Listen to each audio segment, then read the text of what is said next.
What's up, guys? Sorry, I'm a little late. I am a little late.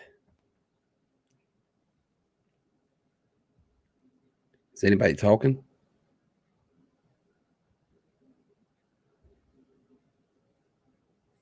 What up, big dog? God, I ain't got a beer yet. What the hell am I doing? Like, I've been trying to get this other video out, guys, and yeah, I didn't. Shit, I got like 2 minutes. Give me 1 second. I gotta get a beer. What the hell am I doing? Turbo, come here. Yo, check out Turbo. Turbo's here.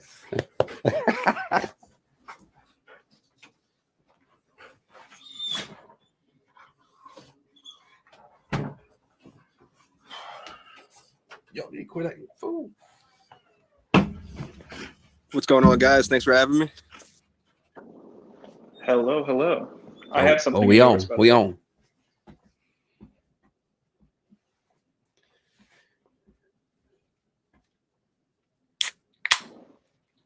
Say that again? I have something of yours, by the way. I DM'd you about it. I'm gonna pause on mic when they start. Ah, cool, man. I appreciate it. It's a secret rare collectible.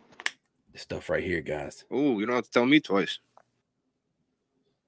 Good stuff. Good stuff. Somebody should make Clubhouse AMA bingo, where we get a question that's just win something that's been asked like 100 times. That's one spot.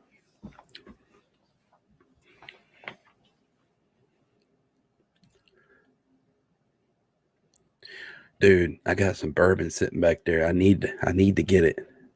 You know what? That's a good idea.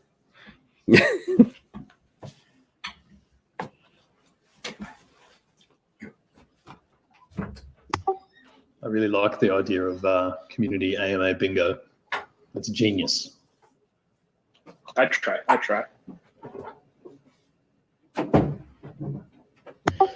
right, guys, we may as well kick things off. I'll just I think I posted it in the Telegram. I'll just drop it in the unofficial one as well, and then get moving.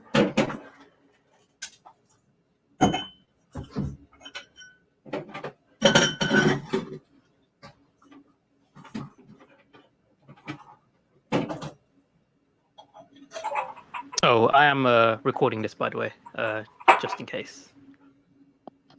Always good to get consent. Wait, we're being recorded? Always do things with consent. False. That sounds a bit dodgy.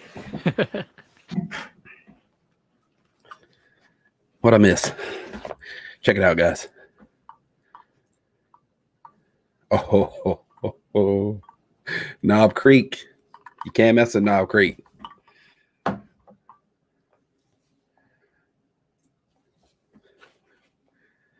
What's up, Taps? Yeah, man, I'm on that good bourbon tonight, bro. The good bourbon. Knob Creek. I really like it. I think I like it over Buffalo Trace. Just got a good flavor, man. It really does. I tried it. All right, friends, let's get started. I think Trevor has just messaged me to say that he's in here somewhere. Hang on. We got a message from him. Oh, there we go. I'll invite you up to speak, Trevor, or you should just be able to join the stage. Hello. Perfect. Good morning. How are you? Travel. It's 5 p.m. here, Reese. Thank you, though. Morning somewhere, you know? I just like to spread that. But all right, good afternoon. All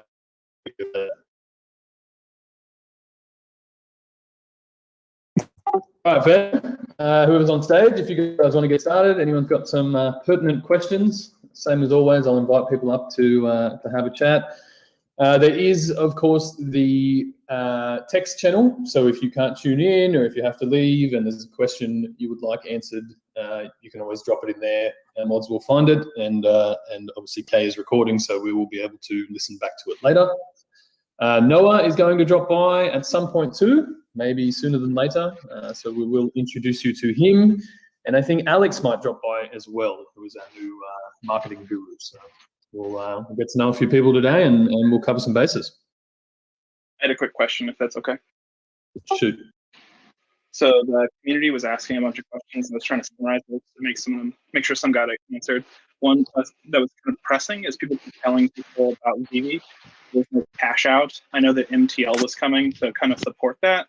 Is that still a priority? And do we have a timeline? I know last I heard with the MTL was like 3 months. I know that's like a loose timeline and not like a total commitment. But is that still priority with OMI to NFTs? Like, is cash out still going to be a thing for fiat? Yeah, absolutely.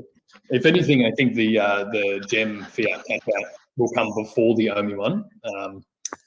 We're obviously going to move to immutable first. When I spoke to Michael, the CTO, a week or two ago, when he was mapping everything out, and it became pretty apparent that we could build it all in now to be able to use OMI in the market while we're on GoChain, but then we literally have to rebuild it all again anyway, and it will probably take sort of 6 to 8 weeks for that to happen. So for OMI to NFT, we'll move to immutable, and then that will be developed and built in. I think I just added that to the.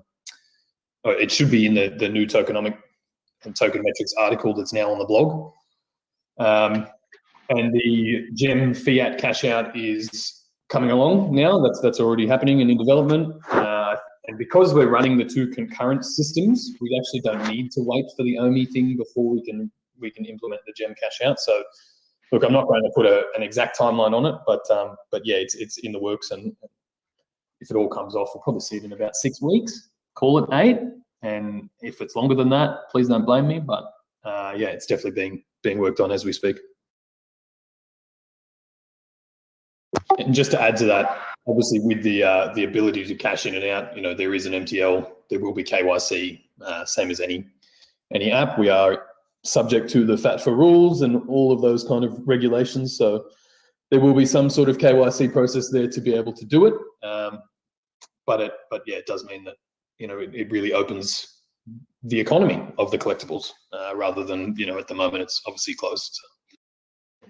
Awesome. Thanks for the answer. And then just one other one that the community is like just really, really kind of excited for was an update on the drivable T-Rex. Trevor?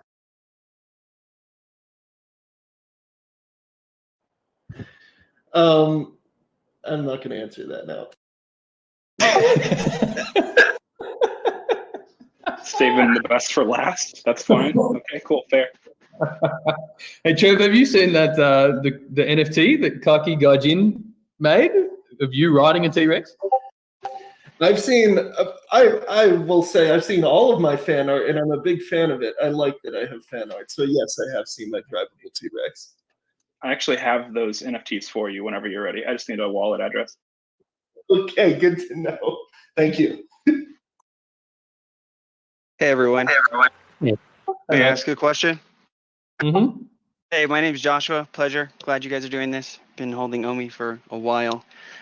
This is a question about the buybacks. I saw that they just recently started. Yes? Indeed, they have. Okay. Very exciting. Since it was in the white paper, are you going to backdate the amount that when it wasn't occurring? So last month, the month before? Yeah. So yeah, they've just started, and they will obviously happen moving forward. I'm not sure how far back they go. If we go right back to the start, I'm waiting on the Dan and Dave approval on that. So, or more information on it than anything else. Cool. And then a consumer question versus a collectible question. I do see that this is going to be very mainstream very soon, more than what it is right now. And I've done some collecting, but I've also more would be a consumer where I just want to have a digital art to play with versus actually have a collectible. So I was wondering if in the future, or even a possibility where you'll have something where they're only $1. Because let's just say this does get really mainstream, and there's kids that just want to have one in their $1 versus a parent that comes on the platform and sees some of these launches are like $80 or $90. For example, I understand in a collector aspect of it for sure, because these are increasing value and they're very valuable. I see the direction that how you guys have even approached it because of the background. But I mean, I would love to have a Superman just to have for $1, or a Batman, or anyone or any digital art in aspect of that. So that's my question. Yeah, great question. I'll say right off the bat, I don't think we're going to see any of the actual licensed content going for the $1. Yeah, that's cool. Yeah, purely because we actually have a few different tiers of collectible releases now, outside of the art and some of those things. So the pricing is standardized now across sort of the premium tier, where I think commons are $30 up to ultra rares at 90 or thereabouts. But then we also have other drops like the tokidoki Mermacornos. They were priced much more appropriately. And then as the platform continues to develop and we roll out new features, you'll have all accessories and different items you can add to your showrooms. They're the kind of things that will come down to a lower price point, because we can essentially, some of them will be provided at, I'm not going to say infinite amounts, but if they're shelving and some stock standard things, we can mass produce those, and they're not branded, so we can obviously lower the price point on them. Okay. And fundamentally, you want people to have them in their showrooms and be able to enjoy and explore that stuff. Right. Yeah. Just from my perspective, I probably would have already spent like $2,000 or $3,000 on generics that weren't collectible, because they're so fun to play with. Yeah, exactly right. But in a collector sense, I haven't bought one. I've only been buying the token because I see, I have almost 2 million of the OMI tokens, because of obviously the 2 or 3 years from now, I'll be very happy because what you guys are doing is amazing. But in regards to, I'm 6 years old and I see this cool app and I want to buy it, but then my parent can't even afford $8 or $9. But 20 cents, 30 cents, something to play with is just something I was thinking about that I'd ask, that I was really wanted to know. So that's cool. Thanks for the info.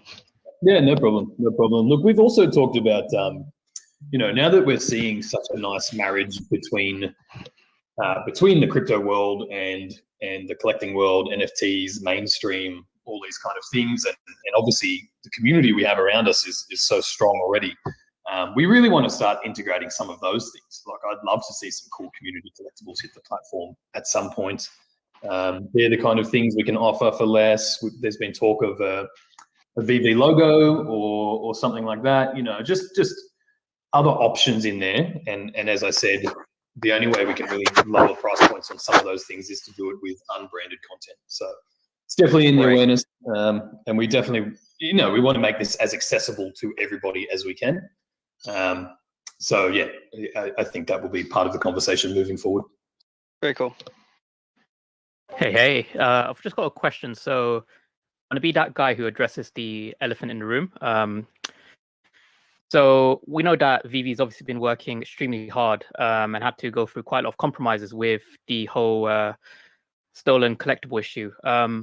So I'm just going to approach it from another point. So a few people who had purchased collectibles from the marketplace, they had those collectibles recalled, and they had purchased those a few months ago. And during that time, the value of the collectibles that they had purchased had gone up. So for what they had paid for it, which is how much they'd get compensated, they can't actually rebuy the collectible that they had recalled. And obviously, the email that they had shown, they were unaware that the collectibles were stolen in the first place. So the question I have is, I know that in this kind of scenario, it is a bit more, I guess, unfair on the person who had purchased it. Could it be a point of conversation to potentially, since we haven't in a while had a secret rare drop for people who are affected by something in the app, could this be a potential point of conversation for maybe having a secret rare drop for these people who were affected by the recall? Just wanted to see if you share anything on that.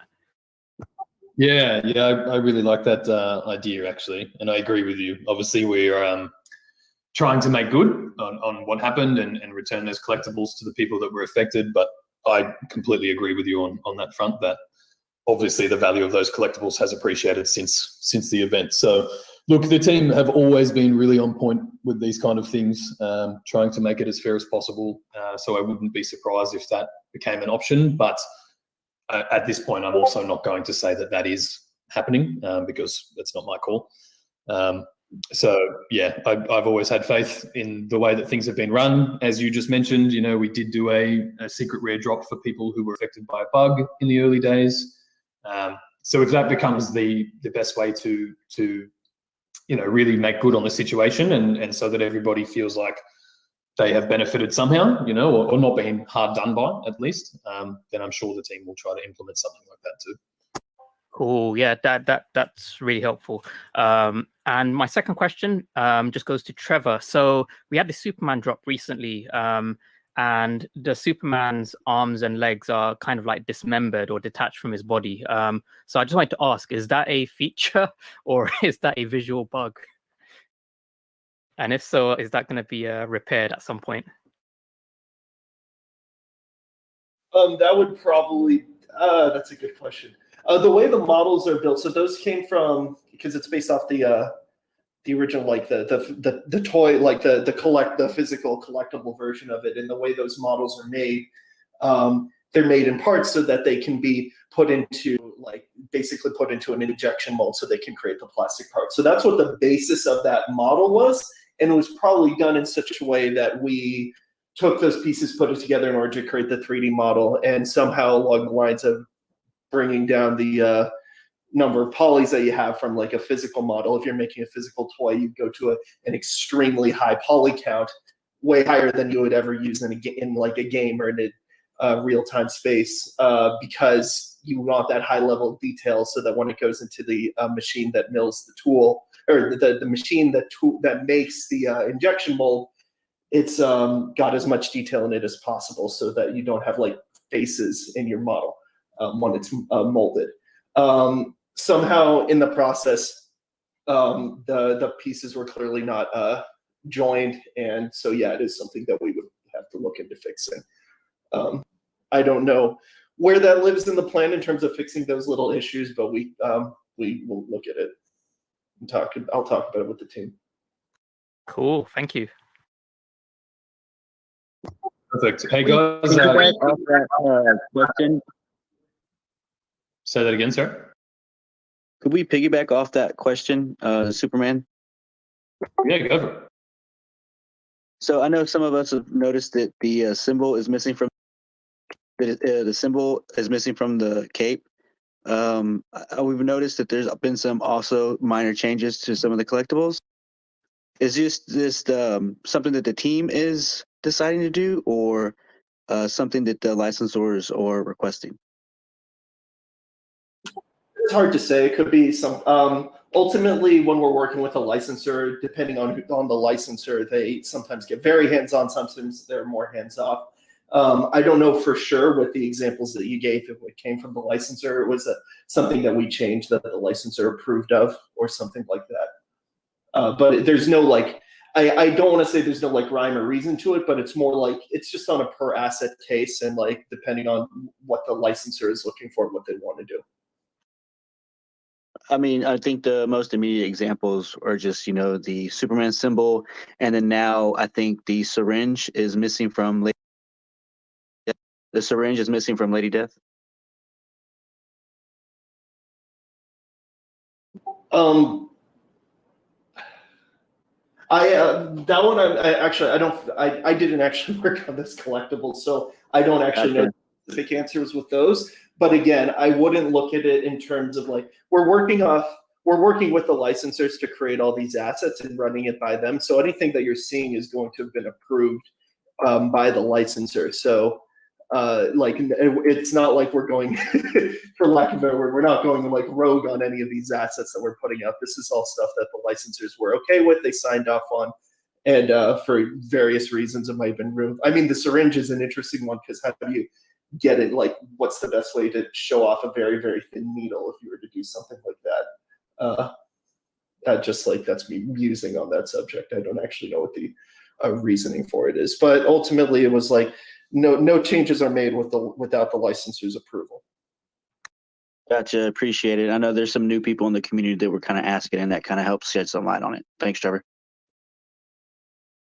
Speaking of new people in the community, guys, that's probably a pretty good segue. I might introduce Noah. Noah, if you're in the chat, mate, and your microphone is not on mute, do you want to just say a quick hello?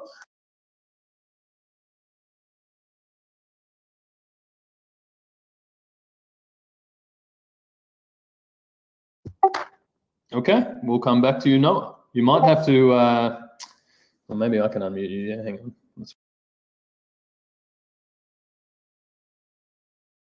Probably need to turn on the push to talk feature in Discord. Very good point. Noah, if you open the settings on this chat, you'll need to assign a keyboard key as a hotkey so you can push to talk. That's usually the issue there, I think.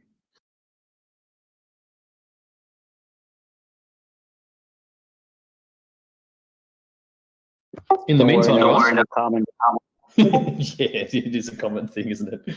But while we're waiting on that, yeah, let's keep going and take some more questions. Mr. SG Bacardi Von Kuda, if you've got something lined up, mate, how about it? Yeah, hi, Reese. Greetings from North America. I just wanted to say that I appreciate everything you and the team are doing. And I really hope that all the nonsense in the community doesn't begin to deter you guys from engaging with us like you do. Because I really find these AMAs and YouTube appearances beneficial for the OMI holders and the VeVe users. Thanks, mate. We appreciate it. You did just put out that article, which certainly answered a few things, specifically the buybacks, but I do have two OMI questions, and one does get answered, but I just want you to confirm, and that was about the 2.5% fee on the secondary market if you're using OMI to purchase the NFT. Can you confirm that those will all go back to buybacks along with the 10% revenue from purchases? So if you're using OMI to purchase the NFT, there's no revenue there for buybacks. So once that's enabled, OMI, if you're using OMI to transact peer-to-peer, that 2.5% just gets burnt. So it gets any sort of market transaction using OMI will send it out of circulation, basically. The buyback revenue comes from store purchases because they're gem purchases. Now I need to find out if that 2.5% from gem purchases in the market goes to buybacks, but I'm inclined to say that that's probably the ticket that licensors get to clip on secondary sales. But you have to leave that one with me, and I'll get it back to you for next week if I've got more clarification. Great. Yeah, I should have said supplements the 10% rather than goes with it. And then my final question was just about the OMI token in general, and this understanding of how it works, which might not be correct, but with us moving to immutable, does OMI going to the ERC20 standard have anything to do with immutable? Or is that just the NFTs themselves? And the reason I ask that is because if it doesn't have anything to do with immutable, is there any reason why we couldn't do the conversion before moving to immutable and then listing on an exchange before immutable? Yeah, good question. Yes, in this instance, I think it does, or at least the decision has been made to do it all at the same time. But we would be launching our ERC20 contracts on top of immutables layer 2, because that's where everything is kind of moving. So by launching it directly on layer 2 as an ERC20, you can still move it to any sort of Ethereum layer 1, any exchange that's supporting layer 1. But what we're going to see in the next month or two play out is the transition of a lot of projects and tokens just to layer 2, and then you'll stay there. I think some exchanges have already started integrating the layer 2 protocols, OKX maybe, or one of those was the first centralized exchange to integrate a bridge to layer 2. And by being there, it just means that there's no, gas fees to transact on Ethereum come right back down to fractions of a cent instead of dollars at a time, all of those kind of things. So I think it's just going to be part of the whole migration as opposed to doing it piecemeal, especially because if we did it now, people move their tokens across. We're going to end up having wrapped OMI, GoChain OMI, ERC20 OMI. It all just becomes a bit of a mess. So I think that's the logic behind it all. Great. Thank you.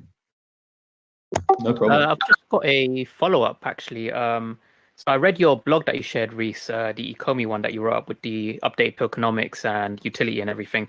Phase 2 was quite interesting because it said you'll be able to purchase a percentage of NFTs from the, well, I'm assuming it's the primary market. So the question is, those who are using OMI to purchase NFTs in this phase 2 rollout, does that OMI that they use to purchase the NFT, does that go to the Burn wallet? If that's assuming what phase 2 is about? That is a great question. I'll confirm the details before I misspeak anything. But yeah, I think so. Otherwise, there's no real point for it. You know, any gem purchase in the store at the moment sends those tokens to the Burn wallet, or starts that token movement. So I think any purchases in the store using OMI would do that too. Now in the future, and it won't be straight away in phase 2, but once we add accessories and things, it gives us a lot more options to open up OMI purchases in the store as well. And because, as I mentioned before, we can almost have infinite mints on things like that, or at least much higher edition numbers and things. That becomes another mechanism to burn OMI as well. So yeah, I think that's definitely the intention there. So basically, everyone needs to start using OMI and destroy the supply. Yeah, I mean, that's kind of what we're encouraging at some point. Once it's open, anyway. Like, I know we understand that it's frustrating right now that the token doesn't have that utility, but I think everyone understands at this point the reasons, why we're doing it in this phased manner. But as we've said, we're only going to keep building in more ways to use the token, to burn the token, to benefit token holders. So yeah, it's definitely worth holding those bags. Y'all hear that? Not financial advice. Oh, it's financial advice. Hey, can you guys hear me now? Yep. Got you there, mate. You figured it out? Okay, yeah. I had to join on mobile. I'll get the PC figured out next time. So yeah, but it's great to be here. Thanks so much for inviting me to speak. No worries. It's good to have you here, Noah. And from me, and I'll just hope no one in the community minds, will extend a huge welcome to you. It's a pleasure to have you on board. While you're here, do you want to just maybe give you a little intro, where you've come from, sort of the things you've worked on in the past, and then we can get into your role with us. Yeah, definitely. So yeah, I think some of the community here might already know me. I joined VeVe as a social media and community manager recently. So yeah, it's been really great to kind of start and jump in. But yeah, as far as my background, yeah, I've worked in social media for a few years.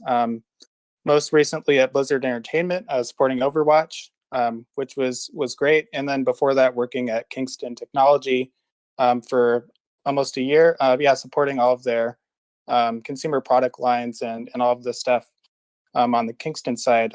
Also working closely with the people at HyperX Gaming for all their promotion and stuff. So that was definitely great. And yeah, before that, a bit more into my background, I went to college at Cal State Fullerton, majored in public relations and communications. So yeah, definitely really into all things marketing and communications. But yeah, also besides that, I'm a huge gamer. Love gaming, entertainment, tech, collecting as well. So that's really what I would say drew me to join VeVe, and seeing how much of a vibrant community it is, and how passionate everyone is. It's super exciting. So yeah, definitely happy to be here. Awesome, man. Awesome. What an intro. Just on that, I mean, how have you found your first few weeks with the company? I mean, you've obviously started to get to know the community. I know most of us, like, there's so many people creating content and incredible things. I mean, what is your impression? Where do we want to take this? Anything on that front?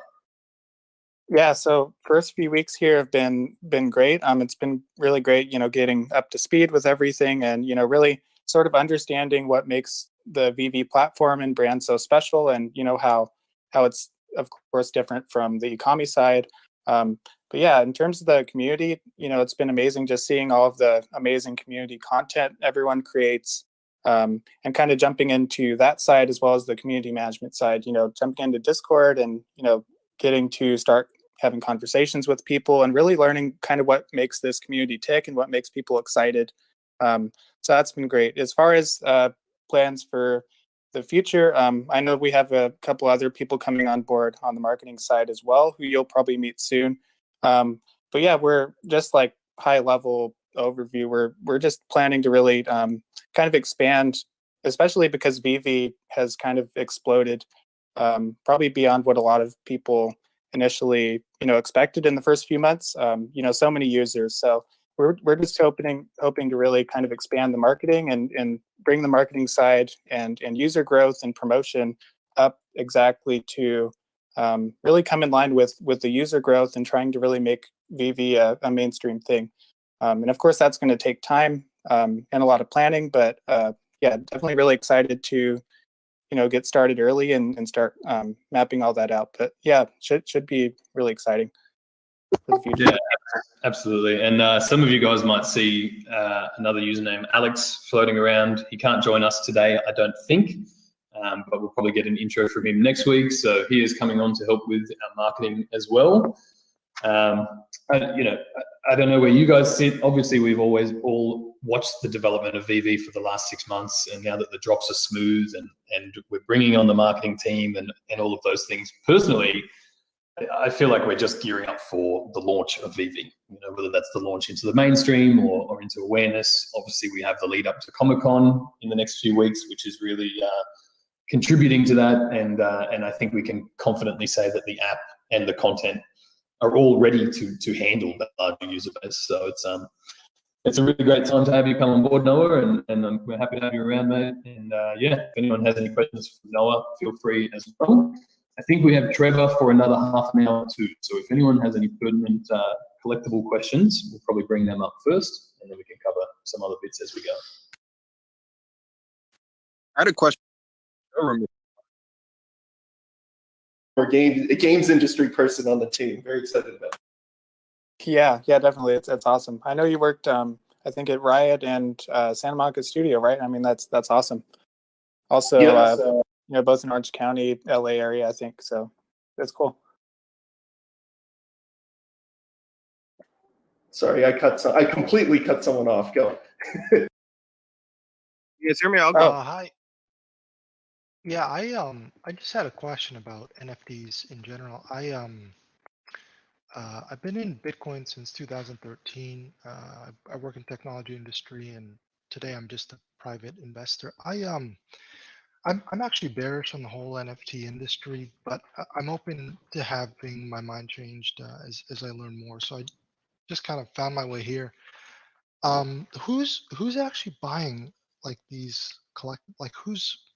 what's the market for this thing? Like who's actually buying this stuff from an end user perspective? Is it folks that are like,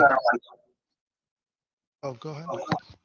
No, you're right. Yeah, I'll just jump in there. So it depends on the platform and what is being sold. Now, the majority of NFT projects or platforms, most people that are buying them at the moment are crypto people, right? They're people that are in the space and see the value proposition behind the technology. Now, to that effect, a lot of the NFTs that have been sold will be sold like they probably won't hold value. They won't. They're not things that are intrinsically tied to anything. I've seen some pretty ridiculous things sell for some pretty ridiculous prices. So a lot of that NFT hype cycle that we saw for the first few months of this year, yeah, I think it's fair to say that a lot of that stuff will hold no value, other than that maybe intrinsic value to a certain person. Where the industry really opens is twofold, I guess. For us, we are leveraging obviously existing brands and licenses. So whilst a lot of our community right now has come across from crypto, just as much of it have found us purely from a fan point of view, right? And we truly believe that everybody is a fan of something. And the goal of VeVe is to really be the Netflix of digital collectibles. So not only are we digitizing this IP and this content, like the Superman and Batman and things like that, it lets us access the fans of those brands plus collectors and of course the speculators that are coming in from the crypto side, and people who will attempt to flip these things. But they're all healthy parts of a market as well. In terms of a product and product market fit, I like to compare the experience, right? And that was always really crucial to VeVe, to really hone in on the user experience so that people actually enjoyed these collectibles. You didn't just get a 2D thing that lived in a crypto wallet and you couldn't see unless you opened your laptop and showed someone it, that kind of thing. So I guess that's where our interactivity really stemmed from in terms of enabling people to use it in augmented reality and all of that kind of thing. Now, all of the people that are here at the moment are obviously here for whatever reason they're here for, but I think fundamentally because people enjoy the app and they enjoy the experience. And what we've really been able to do is capture all of the physical components of collecting that people already know and love and translate them onto a digital medium, and into a new digital world. And of course, when you're building this product, I mean, that's what we're aiming for and hoping for, but you never know until it actually goes out if that's what we've achieved. And we're very humbled and very proud to be able to say that is indeed, that's the response we're getting. We can see from this community that is the interaction. So that's the line we took on the industry. I know from the outside looking in, one question I always used to get, like, what's the point? Why can't I just right click and save? And yeah, of course, you can go to Google now and you can save an image and have it on your desktop or whatever, but you don't own that image, or you don't own that premium 3D collectible. Whereas blockchain as a technology enables that. Right? You can now own digital files or digital assets. It's provable that it is yours as either monetary. Are you finding like your customers or users, are they excited about the ownership portion of this? Like does that actually matter, or is it? Yeah. I think from a tech perspective, I can understand if you have a key to a certain digital product, how that might be, valuable if you're in tech. But I'm just thinking, like, just from a normie or a non-technologist point of view, like, are people clamoring, or do you see them in the future saying, I own the one of this, Batman NFT? Yeah. Like, is that actually valuable to collectors? And again, I'm not asking in a trolley way. It's just, I'm just curious about it, because when I talk to kind of friends of mine and folks outside of crypto, I don't see this like them getting excited about that versus owning a PSA 10, Michael Jordan rookie card. I don't see how those folks would get excited about a one-on-one, Batman NFT. But again, I could be wrong about all this, and obviously it's to my own investing peril if I am. So this is why I'm asking. Yeah, absolutely. Is this what you're seeing? Yeah, we are absolutely right. I mean, if you take it from a fan base point of view, I think there's 10 million Batman fans in the world, right? Now, there's only we released the very first appearance of Batman in premium digital format, right? So in the collecting world, first appearance collectibles tend to be the ones that hold or maintain the most value. And this is the first time ever and the only time that Batman can become a first appearance collectible in digital format. So previously maybe the first appearance was in a comic book, and then there was the first appearance of the actual physical sculpture. So yes, we are absolutely seeing people translate those value propositions into the digital world, with the key points of difference being that now that it's digital, you don't need to leave it in a box on a shelf to become dusty over the next 15, 20 years, then find someone on an eBay that also loves it as much as you and send it to them, right, to be able to create that market, right? So NFTs, I mean, it's the same with the way we're using them, but what they actually enable is liquidity in illiquid markets, right? Because NFTs aren't just collectibles, everything will be an NFT in the next 10 years. House deeds, contracts. You know, you can have fractionalized ownership of a property or of a physical art piece or an art gallery. You know, it's about to explode into this kind of. And that's true, guys. Yeah, just create so many different financial markets around so many different products. It's going to blow up. So that's the tech point of view, but from a pure enjoyment and collector point of view or a fan-based point of view, yeah, we are absolutely seeing the demand for the one-of-ones or the lower mints, that kind of thing. We'll continue to roll out new artists and new artworks as well with the same propositions. Cool. Okay. Thanks for taking my question. No problem. I'm gonna check out the app. Yeah, welcome to the community. Yeah, thanks. No worries. All right, guys, we've got someone else on stage. If you want to hit Trevor with a question too, and I'll invite a few more people up. The Cray Mountain or I Believe, feel free. Hello, guys. I'm not confident with my English because I'm coming from Greece, so excuse me that. Thank everybody for the hard work. We can see the result already. I have a technical question about the movement upgrade that we had on Ritmo. If we would see something similar in the future. Because if I see a Batman moving, I would get chills. Trevor, I don't know if we can release info on that, but I'll leave that to you. I won't give specifics, but yeah, we're always looking for ways that we can upgrade and improve and change the collectibles, and not just individuals, but also improving the whole, like the gallery and the AR viewer and like the rendering, even just to improve all the collectibles as a whole if they're on the app. So yes, the answer is I won't say specifics, but we're always looking at that kind of stuff. Are we looking at possibly improving complete sets, if you know what I'm getting at? Like value adds for like adding more stuff if you complete a set. Or having a complete set animated? We've talked, I mean, I think what you're getting at is some of the, beyond just like the content, but also to kind of more like gamification of the whole app. And we're definitely thinking about stuff along that lines and how we can make trading and acquiring the full set more valuable to players. So again, I won't make promises on like what we're definitively working on, but yeah, that's definitely something we're thinking about. Okay, thank you very much, guys. No worries, thank you. I Believe, if you've got a question up here. I think Johnny Dunn's got a question.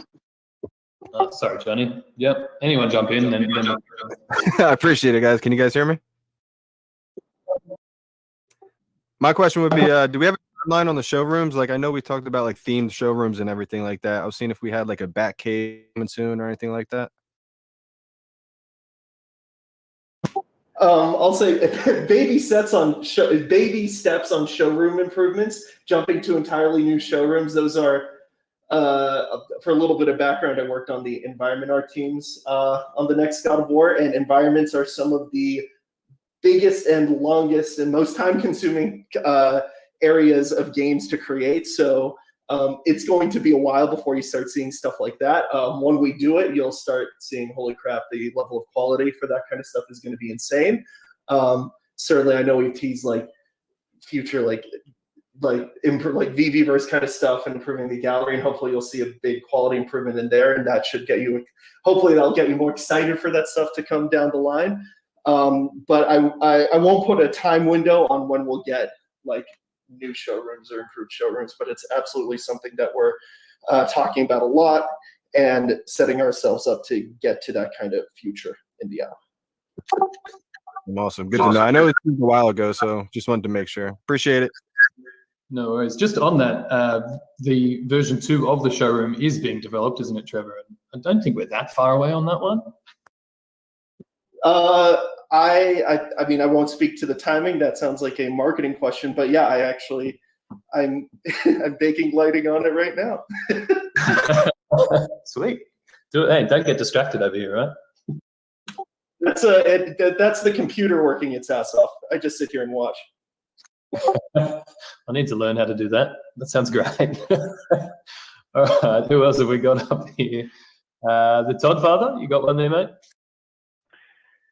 Yeah, I'll be real quick with mine, man. How's it going, Reese and Noah and Trevor and all you guys, man? My question was on future drops of collectibles. Do we see ourselves going into an area where at some point in time you guys will throw out a list of collectibles and allow the community to pick on the next said drop? It's actually harder said than done, purely because of the way that, or one, I guess, the timeline on developing the assets. Two, the licensors still need to approve a lot of those things before they can kind of happen. Look, I won't rule it out, you know, to kind of be, but yeah, I don't see it being an option just yet. Trevor, do you have anything to say to that? I will say, first of all, I do think it's an awesome idea. I love that. It might be like the purest example of like listening to the community, engaging with the community. So I love it from that perspective. There are, of course, timing and licensor things that get it, that make that much more challenging. However, I will say, in a roundabout way, we're always paying attention to what you guys are talking about and what you're excited about. I hear you on the drivable T-Rex, for example, but that's the kind of thing that's like, we're listening to it and we're reacting to that. And then it might be a long time because it takes a long time to get it approved by the licensor and then to build the content. But we are trying to respond to your feedback and hopefully deliver on some of those things that you guys are excited about and talking about in the community. So honestly, keep engaging and we're listening. Okay, awesome. Appreciate it, man. Just on that, Trevor, while we've got you here, I know that you put out a little tweet a little while ago for what people would like to see in the Master Collector. Was there any consistent theme there, things that were really good ideas that we hadn't kind of considered, anything that stood out? There was a lot of really interesting stuff around, yeah, I mean, first of all, yeah, overall, there was a ton of stuff. I'm still reading through it and we're gleaning a lot of ideas from it. I think the things that people are excited, certainly around like making the showrooms more customizable and improving on that and like building some sort of progression along that route was something that's really exciting for us. A lot of the ideas around like OMI utility and how we can build that into the loop. There were some really cool things about that. So yeah, I mean, again, I won't make any promises around what we're going to do with that yet, but we are listening to a lot of those ideas. And it has changed and kind of informed what we're thinking about, what would be really cool to see in it, especially around how we build more OMI and token utility into it. I will also put a caveat on that again, my side is more on the content, the VeVe side. Anything that we come up with that's like gamification around OMI, it has to be run by the ECOMI side and make sure that they're okay with it for a myriad of reasons that I both understand and don't, because it's not my expertise, but it's something that we're thinking about. I mean, yeah, good piece, yeah. That's great, and you're right. Yeah, the you know, Dan and Dave always have the final say on those things. But any way that we can keep integrating the token and make it more fun and more enjoyable, and you know, as I mentioned in the article that just went out, any way that we can continue to introduce new people to the token and its use, we will continue to do. So I think that's you know, we're really just getting started on this journey. I know we've said that for 6 months, but like that's nothing in the scheme of things. So. Yeah. Okay. I believe if you're got a mic sorted, you want to chat? Yeah. Hi guys. We're starting to see more NFT projects being able to sort of burn their NFTs and maybe get like a token in exchange or some sort of benefit. Are you guys planning to do something similar to this at all in order to kind of increase scarcity for the collectibles at all? No, not to burn the collectibles that you own. That's not the kind of platform that we're kind of running. Our scarcity obviously comes from the edition numbers themselves. Oh, sorry, I should qualify that. Users won't have the option to destroy collectibles. But if we ever released something where we overshot and maybe released too many things, which is likely to happen at some point, we can retire those collectibles from circulation. So, something might come out with 20,000 editions and maybe only 5,000 of those sell. And it's not going to happen within a week, but maybe they're in the store for 3 months or 6 months or something. Well, then we retire the rest of them, never to be seen again. And those collectibles become more rare or more scarce just as a byproduct of that process. Appreciate it. No problem. Who else? Victrix, you got a question there, and I'll invite some more people up. Also, guys, if you've had a question, or, we've had some time, just if you can return to the audience, just so that I can keep an eye on things, that would be fantastic. Yeah, sure thing. Appreciate it. It's been really cool seeing, just the evolution of the app and how things are advancing with the entire project. I started out as just a bag holder of some Omni tokens, but you guys have kind of roped me into being a little bit of a collector also. So kudos on that, spending way too much money. My question is kind of actually a follow-up to something that Cryptomanic brought up earlier. And this is kind of more towards Trevor, I suppose.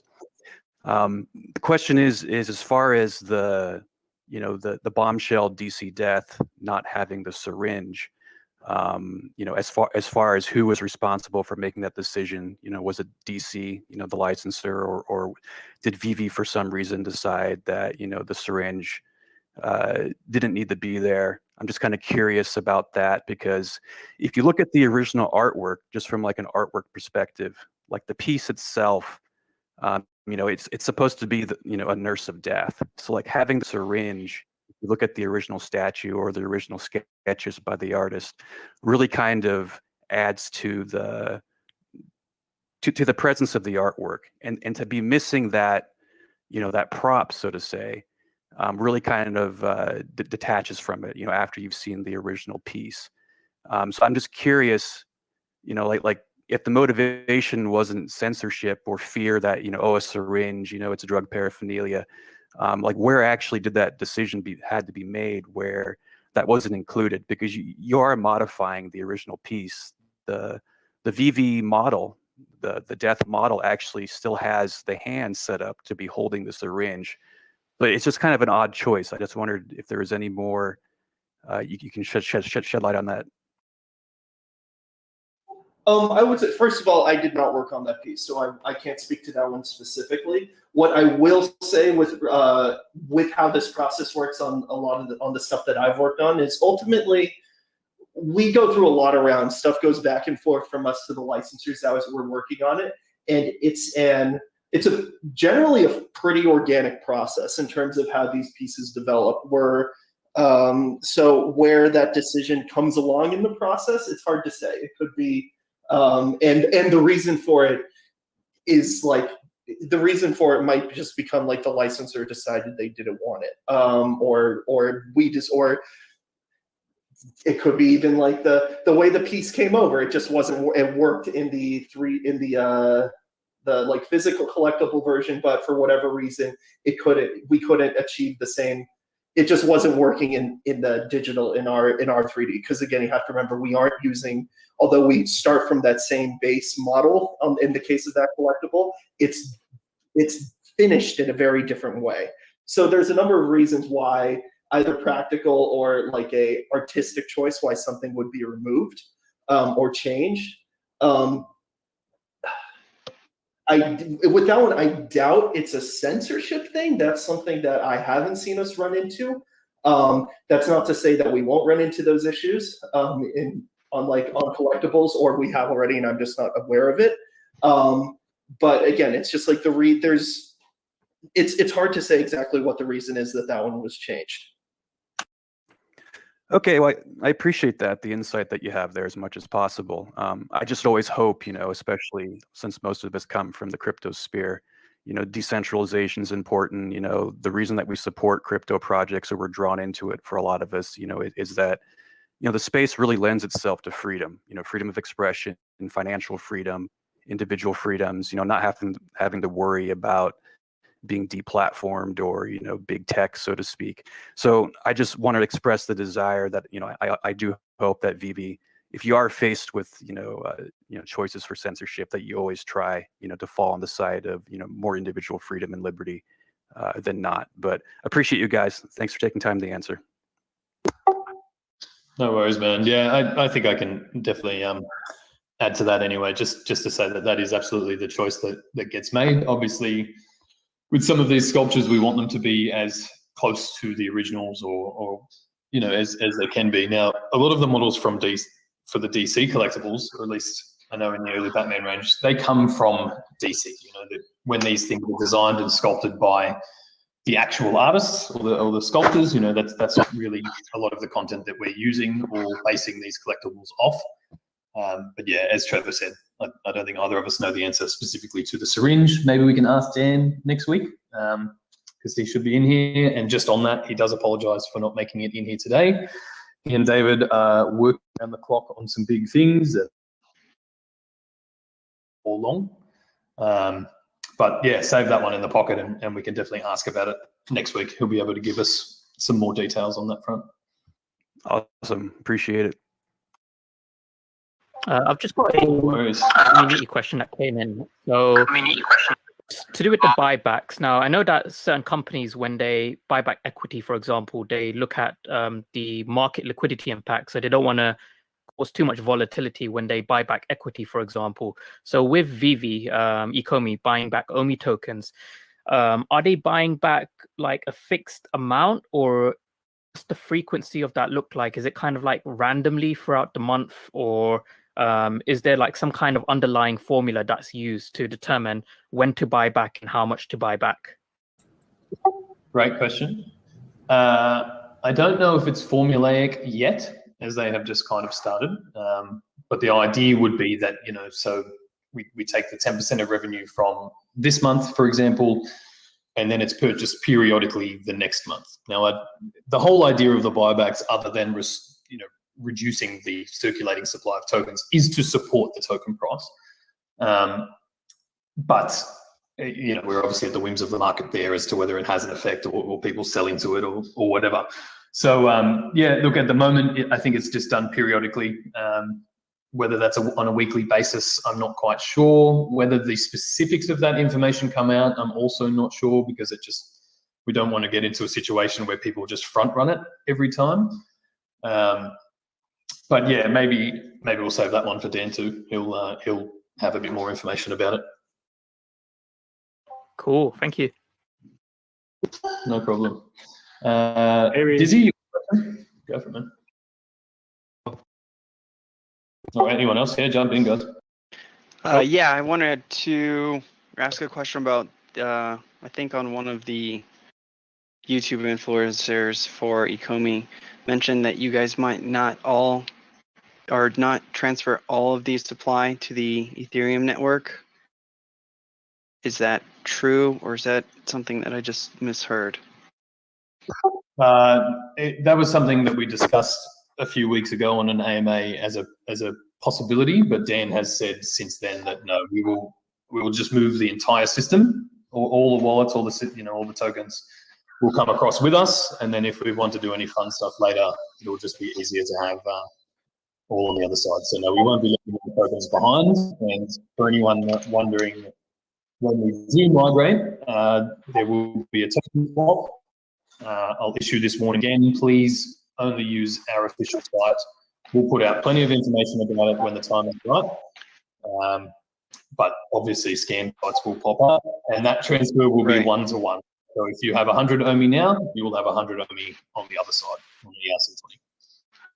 Okay, in regards to the swap, if all of my tokens are on Bitforex, do I have to send them out to a wallet to do the swap? Yes. So there will be a swap site. I don't know what it will be called, but OMI token swap, for example. And all you will do essentially is send your tokens in, and you'll enter a receiving address on the other side. So you send your Go tokens in, and the contract will send your ERC20 tokens out. But we'll release plenty of information. I'll run some tutorials and things closer to the time, so everybody knows. Okay. Yep. Cool. And then regards to the collectible side, I know this is real far-fetched, but is there any way that the holders themselves can be an NFT? Let's just for family members or etc. Like, for example, let's just say I want to do it for my parents so they can take a picture with me if I'm traveling around the world or something. You mean the people themselves? Yeah, Sorry, me. Yeah, myself. You want an NFT yourself? Yeah, I want an NFT myself, or like like a family feature. Like, yeah, I can take a picture with Superman, but can I be scanned? Not with VeVe. I don't That's think funny. any intention for that yet. Reese, don't leave this money on the table that quickly. Well, that's why I suggested just make an infinite amount of. Let's just say you go to one of the licensors and say, hey, let's have an infinite amount of this one, so everyone can buy it for $1. Yeah. Right. There were like I said earlier, those options for lower price points and for more accessibility will definitely be a feature. But as to scanning and NFTing yourself, I don't think it's on the roadmap at this point. That's cool. Cheers, mate. Cheers. Just on that point of roadmap, someone did ask, will we be getting a kind of document with the, I guess, updated roadmap anytime? Yeah. That's the next on my list. So I wanted to get the token one out. Now that we've got some development hours back in our pocket, I think Dan has mapped out the next few things. So yeah, as soon as I can get that information together, I'll put together it will be VeVe specific on the development, sort of, what features are coming next. Some of you have probably seen we released one in Q1, which was a great idea, but got blown out with all the development and re-engineering that had to happen. So yeah, it's definitely on my list to put out as well.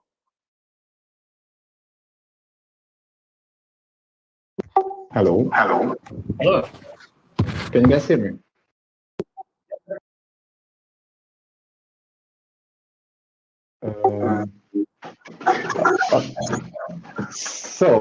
Thank you for the opportunity. My question would be sort of an insider one, and I think it's addressed to Trevor. So, do you work with the same 3D artist all the time, or you change? I mean, you work with individual ones, and also like what program do you use for the sculpting? That's a great question. We are constantly building and expanding our team. We have an internal team that we built, and we also have a number of external partners that we are also working with. There's probably a whole rollout process for talking about who those people are that I won't get into. That's a marketing question. However, what I will say about making the art, it's depending on what software you use. It's either probably sculpted in ZBrush, made into the proper model in Maya. Occasionally, we'll use specialty tools. Like, for example, if we're doing like highly detailed clothing or hair, we'd use something like Marvelous Designer. If we're doing something heavy on visual effects, that requires something beyond like just what you can do in Unity, maybe there will be something like Houdini involved. And generally, those are the kinds of tools we're working with. And it's all in Unity. URP is the render engine effectively that we're using for all of it. Awesome. Thank you so much. Do you want to name drop some of the agencies you use, Trevor, or is that? If you'll allow me, yeah, I think some of it are right. I think people already know about 1518 studios that was circulated. Yeah, I think we can share a couple of them.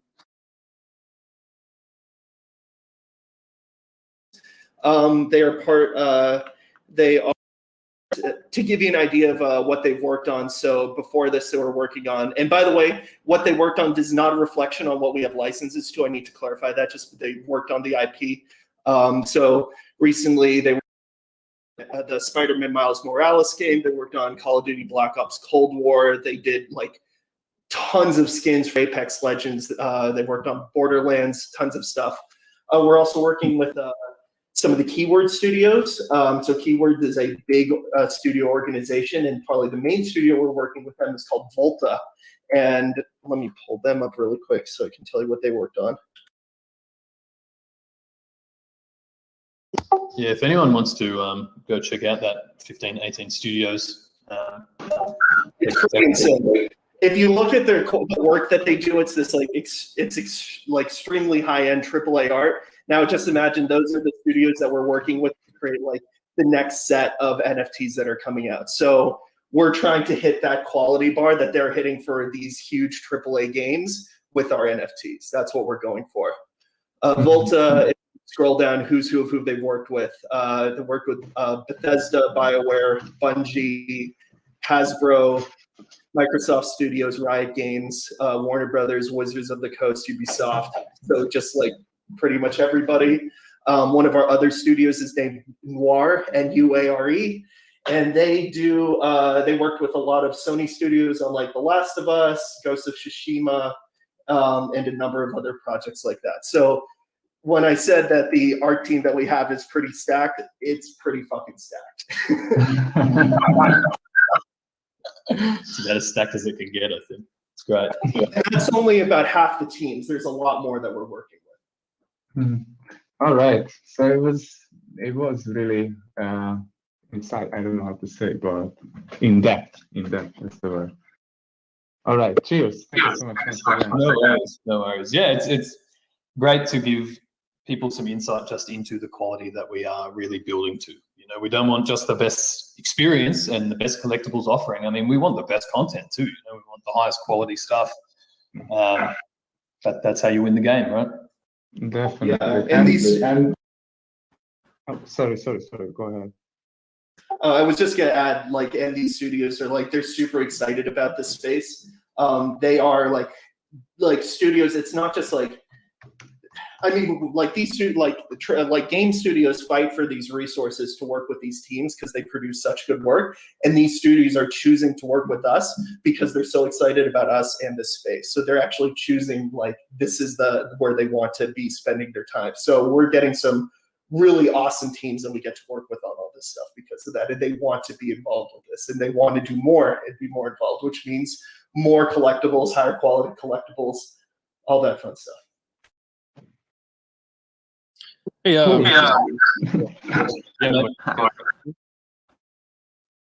First off, I want to say I really appreciate everything that you guys are doing to as you grow exponentially, and these weekly these chats are incredible. I also really appreciate how every time there has been a problem in the past that's either caused someone financial or mental stress, that you guys have always stepped up to the plate and done the right thing. Like, you've always gone above and beyond. I have a couple questions, and I'm late coming to this, so it may have been answered already, and if so, I apologize. But the most recent thing where you're going into people's accounts and removing collectibles and giving them a credit for the amount that they purchased it in the market, I have a couple questions regarding that. One, it did happen to me, and I understand that you're getting the stolen good back to its rightful owner and you're doing the right thing.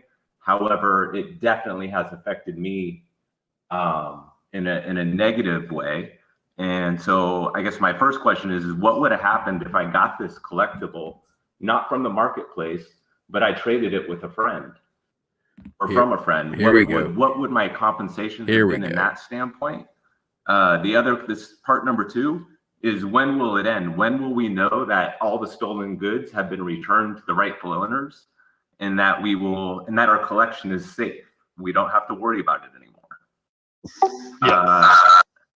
I guess the last thing is, I mean, these were stolen months ago, and I'm curious as to why this has taken so long. I've had this collectible for over a month, just sitting in my account, and I got it for X amount. It's definitely, if I were to replace it, it's worth a lot more.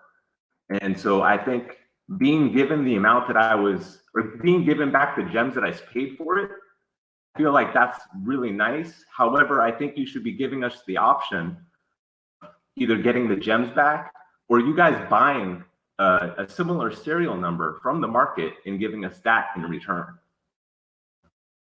Yeah, so yeah, it was covered a bit earlier, and we'll go through it again just on that. Sorry.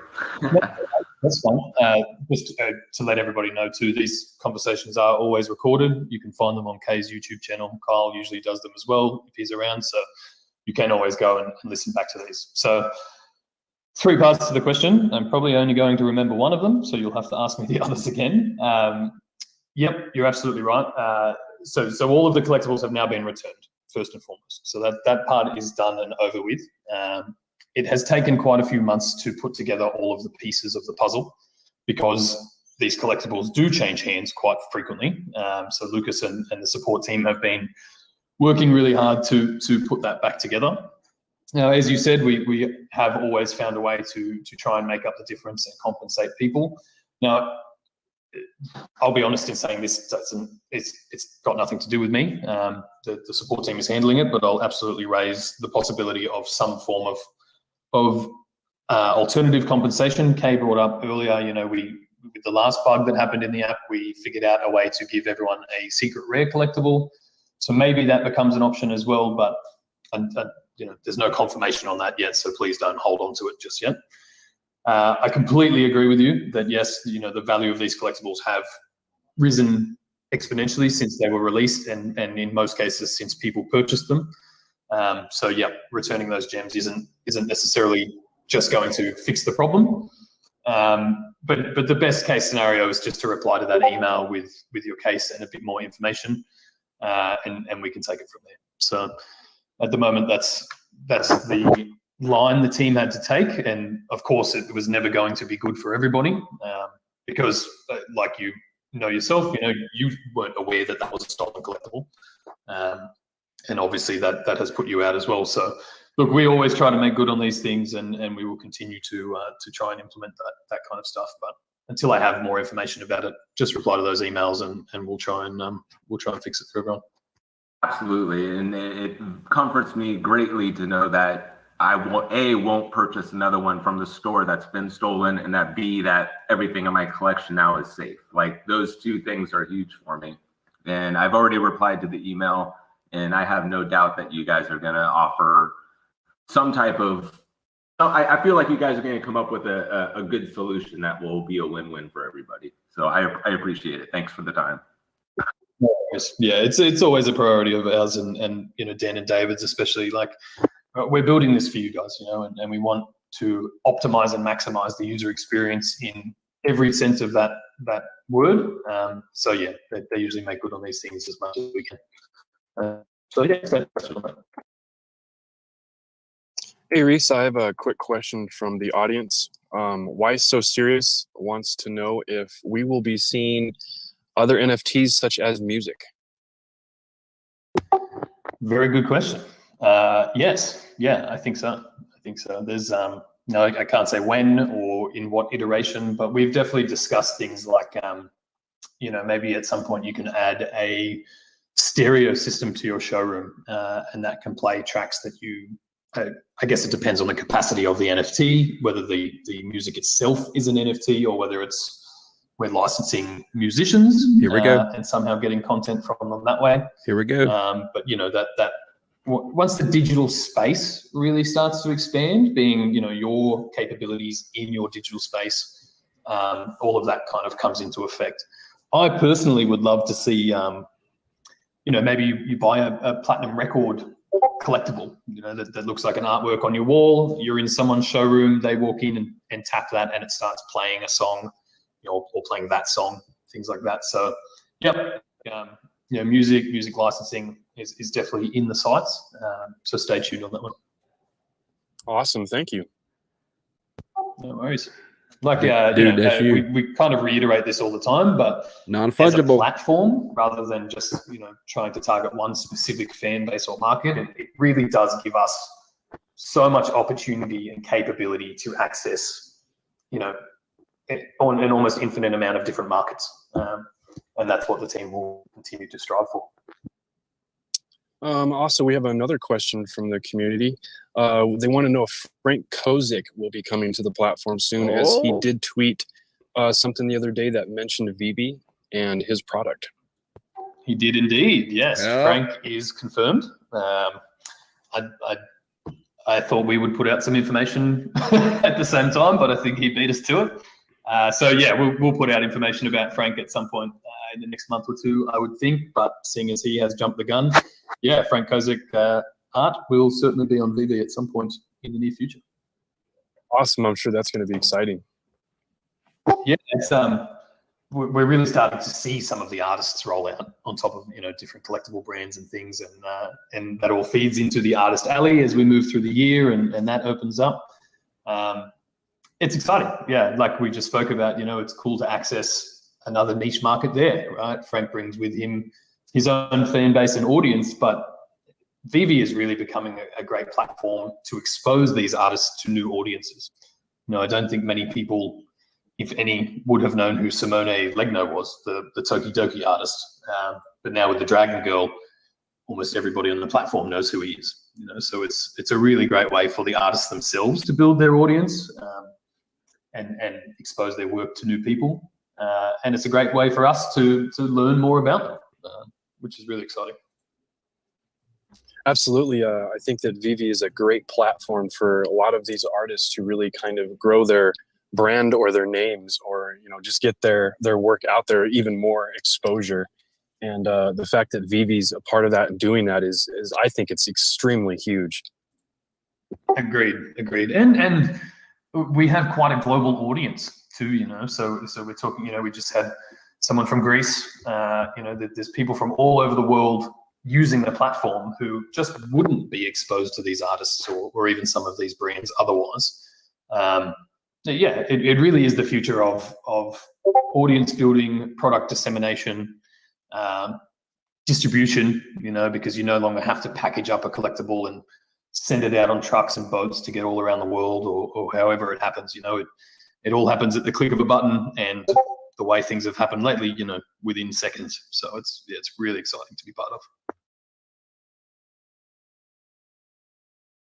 I'll invite a few more people up here too, guys. But yeah, Marcel, yeah. Yeah. Hi, Riz. Yeah, this is Mice Gaming from the Philippines. I have a couple of questions, if you don't mind. First is, once we migrated to immutable, are the users allowed to trade their digital collectibles in different marketplace that offers just like Binance or OpenSea or any marketplace? Yep. So that's absolutely the intention, and obviously the industry is moving in that direction. But the licensors are the ones that have the say as to whether they're okay with their IP leaving our app to be available on others. Now, I think within a few years they all do it anyway, right? And some of them are definitely keen to go directly to interoperability. So yes, they will be available, almost as soon as they launch on VeVe. And that is a big part of the reason we're moving to immutable as well, right? Building these things on the Go 721 standard doesn't offer any interoperability because nothing works with it. Whereas moving back to Ethereum and onto layer 2, immutable have their own marketplace. OpenSea just announced they're integrating the immutable protocol. So as this space develops, as the industry develops, as our platform develops, and the licensors ultimately just get more comfortable with the idea of how NFTs work and trade, yeah, that will become available. Awesome. Thank you. Yeah, I got nervous. I forgot the second question, but yeah, I think that's it. Oh, that's it? Okay, no worries, man. We'll be back on next week if you remember it anyway, so come on back in. I can't pronounce this combination of letters, but Tuxi Walker, is that it? If you got a question?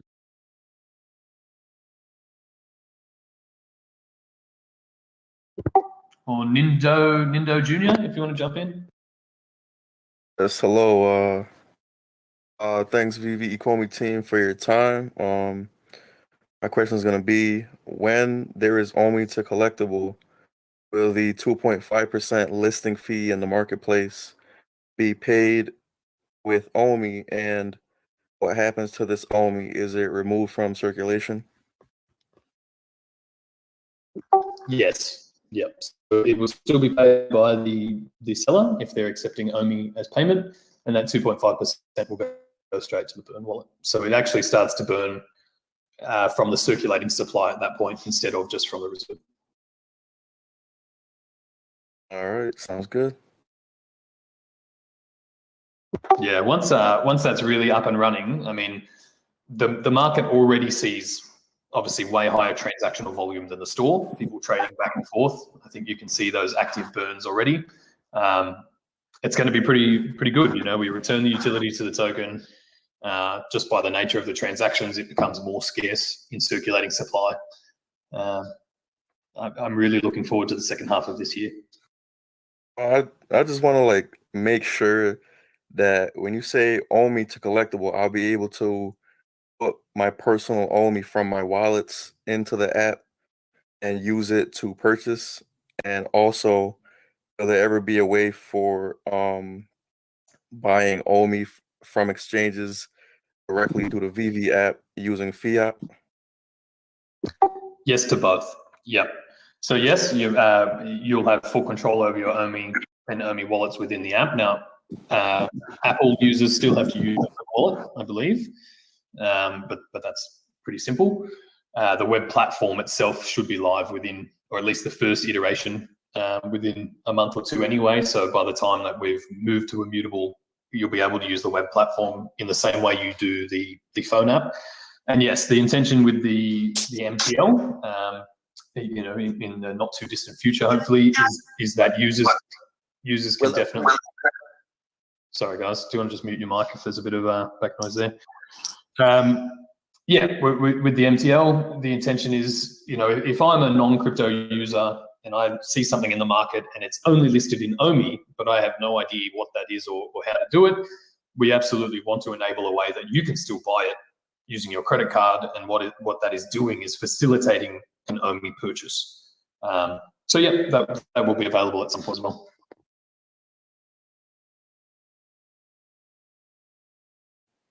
Ooh, I have a question. Right, thanks. Yeah, jump in. Whoever's voice I just heard. All right, cool. Yeah, this is Wooloo. Yeah, I'm a collector. I've been holding OMI for a while, and you know, I've been kind of coming in for the gamer side of the aspect.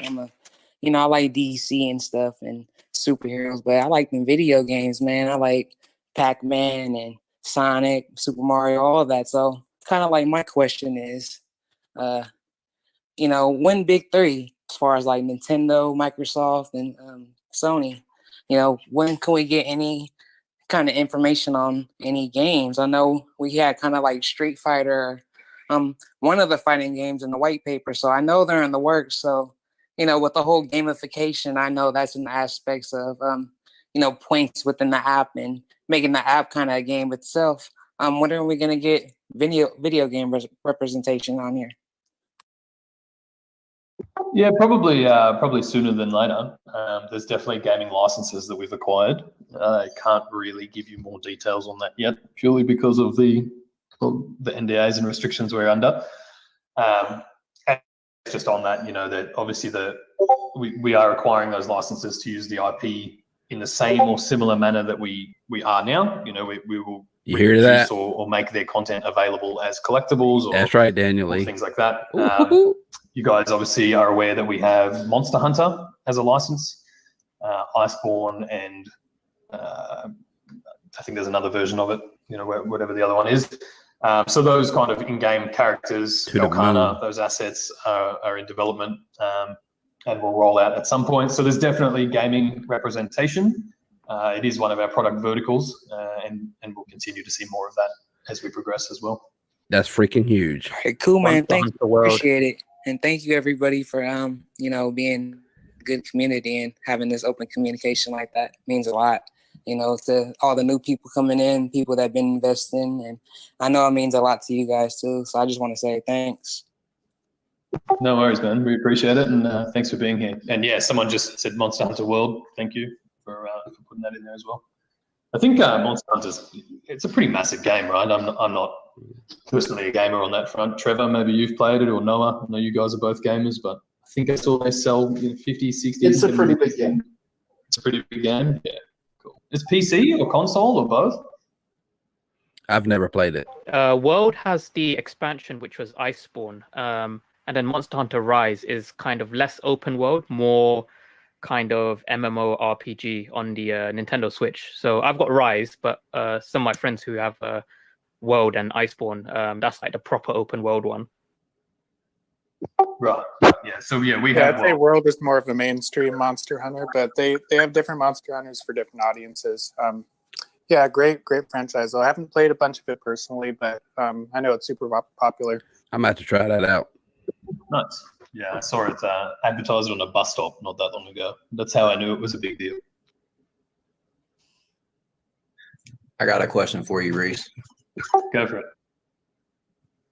So from one aviation enthusiast and pilot to another, is there a possibility in the future we might see some licenses from say BRITNEY, or we can put our 172 in AOR? I'd love to see it. I'd love to get some little AR spins going, but look, I don't think it's really in the awareness at this stage. Definitely going after more of the pop culture, fan culture style things. But yeah, I'll suggest it. I'd love to be able to do it. Fly would too. Yeah. Us pilots are die-hard collectors. Yeah, that's it. We just collect things that are really expensive. Absolutely. Thanks, mate. Thank you for your time. No worries. The Doma, if you're in here, you want to hit us? Yeah, can you guys hear me all right? Yeah, mate. Hey, thanks, first of all, for all you guys do. It's pretty awesome that you guys do these little community events and stuff and answer questions. So it's really cool to hear from you guys, and the platform is just unbelievable. As you can tell, everybody's pretty addicted to it. And excuse me, I came in a little bit late, so hopefully you didn't already answer this, but you guys have changed on the, when you buy a collectible, you can't see any longer the price that you paid for it, and some of that information kind of disappeared. Is that going to come back, or is that some? It's a good question. To that. Yeah, I believe so. Correct me if I'm wrong. Can you go into your transaction history and see it there, or is it gone from there? Yeah, but I got a lot of transactions, so you got to like scan quite a bit of things to find out when that was. Yeah, fair enough. Yeah, look, I've definitely seen a few people mention that in the last few days. I think maybe Trevor has already brought it up with the team, or Lucas or someone. So yeah, I'll put it forward again. Same deal, you Brad. Any changes we make, if they make it more inconvenient for people, we definitely want to fix that. There is also, I think maybe that might be rebuilt with the appraisal section of the, we used to have, like, it would kind of give you whether your value had increased or decreased on your holdings or on your collectible. So I think that will feature again once it's rebuilt. So it might be part of that, but I'll put it forward for sure. That's great. Thank you. And then when's the Ghost Trap come out? Great question. I would love to tell you, but we'll find out. No. Yeah, I didn't think so, but I thought I'd try. It's on. Hello? What the fuck? Have you got the microphone? You might need to enable push to talk if you're new to this. Hi, I am new to this. Can you hear me? Yep, we've got you now. Okay, hey guys, it's Took Skywalker for Reese. How's it going? Good. Sorry, thanks for all the work you guys do. I love the app. All those things people say. I have a couple of things. Do you guys think about do you think movable, posable things like interactive, like the DeLorean could be on NFTs? Sorry, I'm reading from my notes. Like I was looking at the bombshells, and I'm really excited for tomorrow's drop. Barda and Starfire are two of my favorites.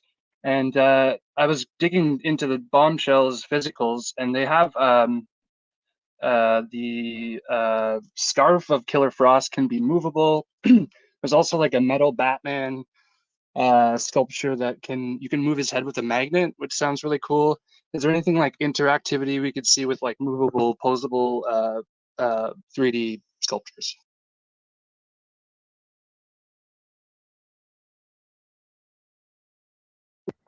Trevor? Short answer is yes. Figuring out it's something that we totally could do. It's something we would have to figure out how to build it and then build that interactivity. Because ultimately, I mean, the nice thing about a movable sculpture in the real world is you just grab it and move it. You can't really just grab and move a digital sculpture like that. So we'd have to figure out how to build that. But yeah, that is something that could definitely be done. Yeah, I think it would be cool. Maybe just for special items like that, like if the physicals had them or something. And also NFTs that unlock other NFTs. Like there's a lot of crypto artists that'll do drops that you can get if you are holding one of their other pieces. Just wondering if you guys have considered that kind of stuff, or Catwoman safe, or eggs. I was thinking Catwoman safe as soon as you said that. Yeah, I think what you're hinting at again is something like that is also something we've like thought about.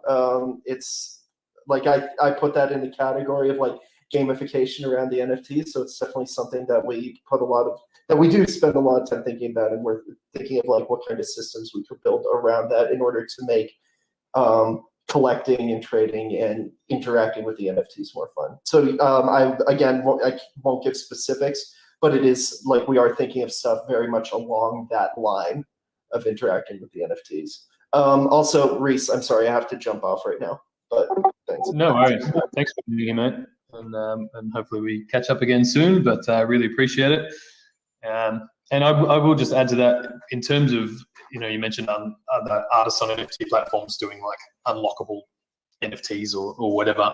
I think if we are to see something in that iteration on VeVe, it will be more like, maybe you have a complete set of Batmans and that gives you access to a Batman specific accessory or showroom, or, we can really add things in that way, because that way I guess the unlockables, if we want to call them that, are actually tailored to the people who are fans of that particular brand or collectible. There's no point if you're a massive Superman fan, but you don't really care for Batman. There's no point giving you Batman specific showroom items or that kind of thing.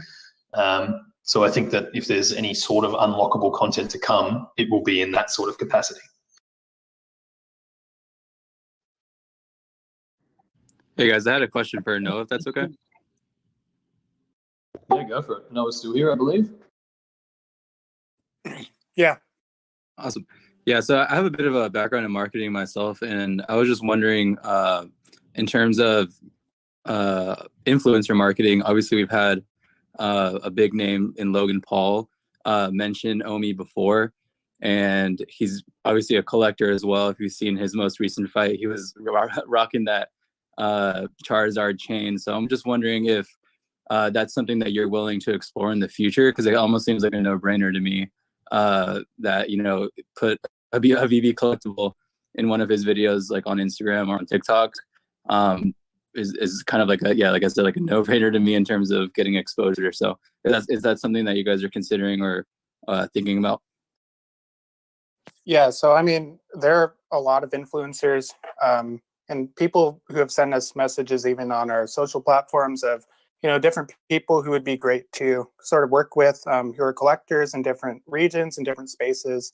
So I think those are definitely opportunities that would be great to explore, as we continue to go forward. In terms of Logan Paul in particular, yeah, I mean, I haven't seen that, so that's good to know. I know certain people, it'll depend on their own audiences, and if they would be good to bring over to ours, and how all of that will kind of factor in. But yeah, I think it's definitely great to start looking at influencer stuff in the future. Right now, I would say I love the stuff our own community with YouTube creators and everything. all those people are doing. It's great exposure for the brand. But I would say we don't need huge influencers as much like at the moment, particularly because, you know, stuff is already sort of selling out so quickly. But, you know, I think as we continue to grow and scale, that stuff will, you know, working with bigger influencers will definitely be great. So yeah, thanks for that question. That's good. Got it. Yeah, and I know that was like before your time, so I just wanted to make sure that you were aware that that actually happened. But yeah, sounds good. Yeah, that's a really good point to bring up, actually. And just to that, you know, with each brand and each series within each brand, you know, we can really target influencers or fans in so many different avenues and channels and all that kind of thing. So yeah, that awareness can really just spread out like a bit of a web. Hey, Reese, I've got a question from the audience from Larnicus. Yep. Are the licenses exclusively time sensitive, or does NFT/app renegotiating licenses? Also, does moving the NFT from VeVe to OpenSea or any other market play into renegotiations? So moving them to other marketplaces, no, that doesn't really have anything to do with the contractual obligations of the licensing deal. If the licensors are okay with it, then cool. But most of our, to answer the first part, so I think most of our licensing deals range anywhere between 2 to 6 years, maybe longer, depending on the brand before they would get renegotiated. Can you read the question again for me? Sorry.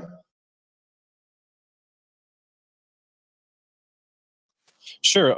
It says are the licenses exclusively time sensitive, or does NFT/app functionality play into renegotiating licenses?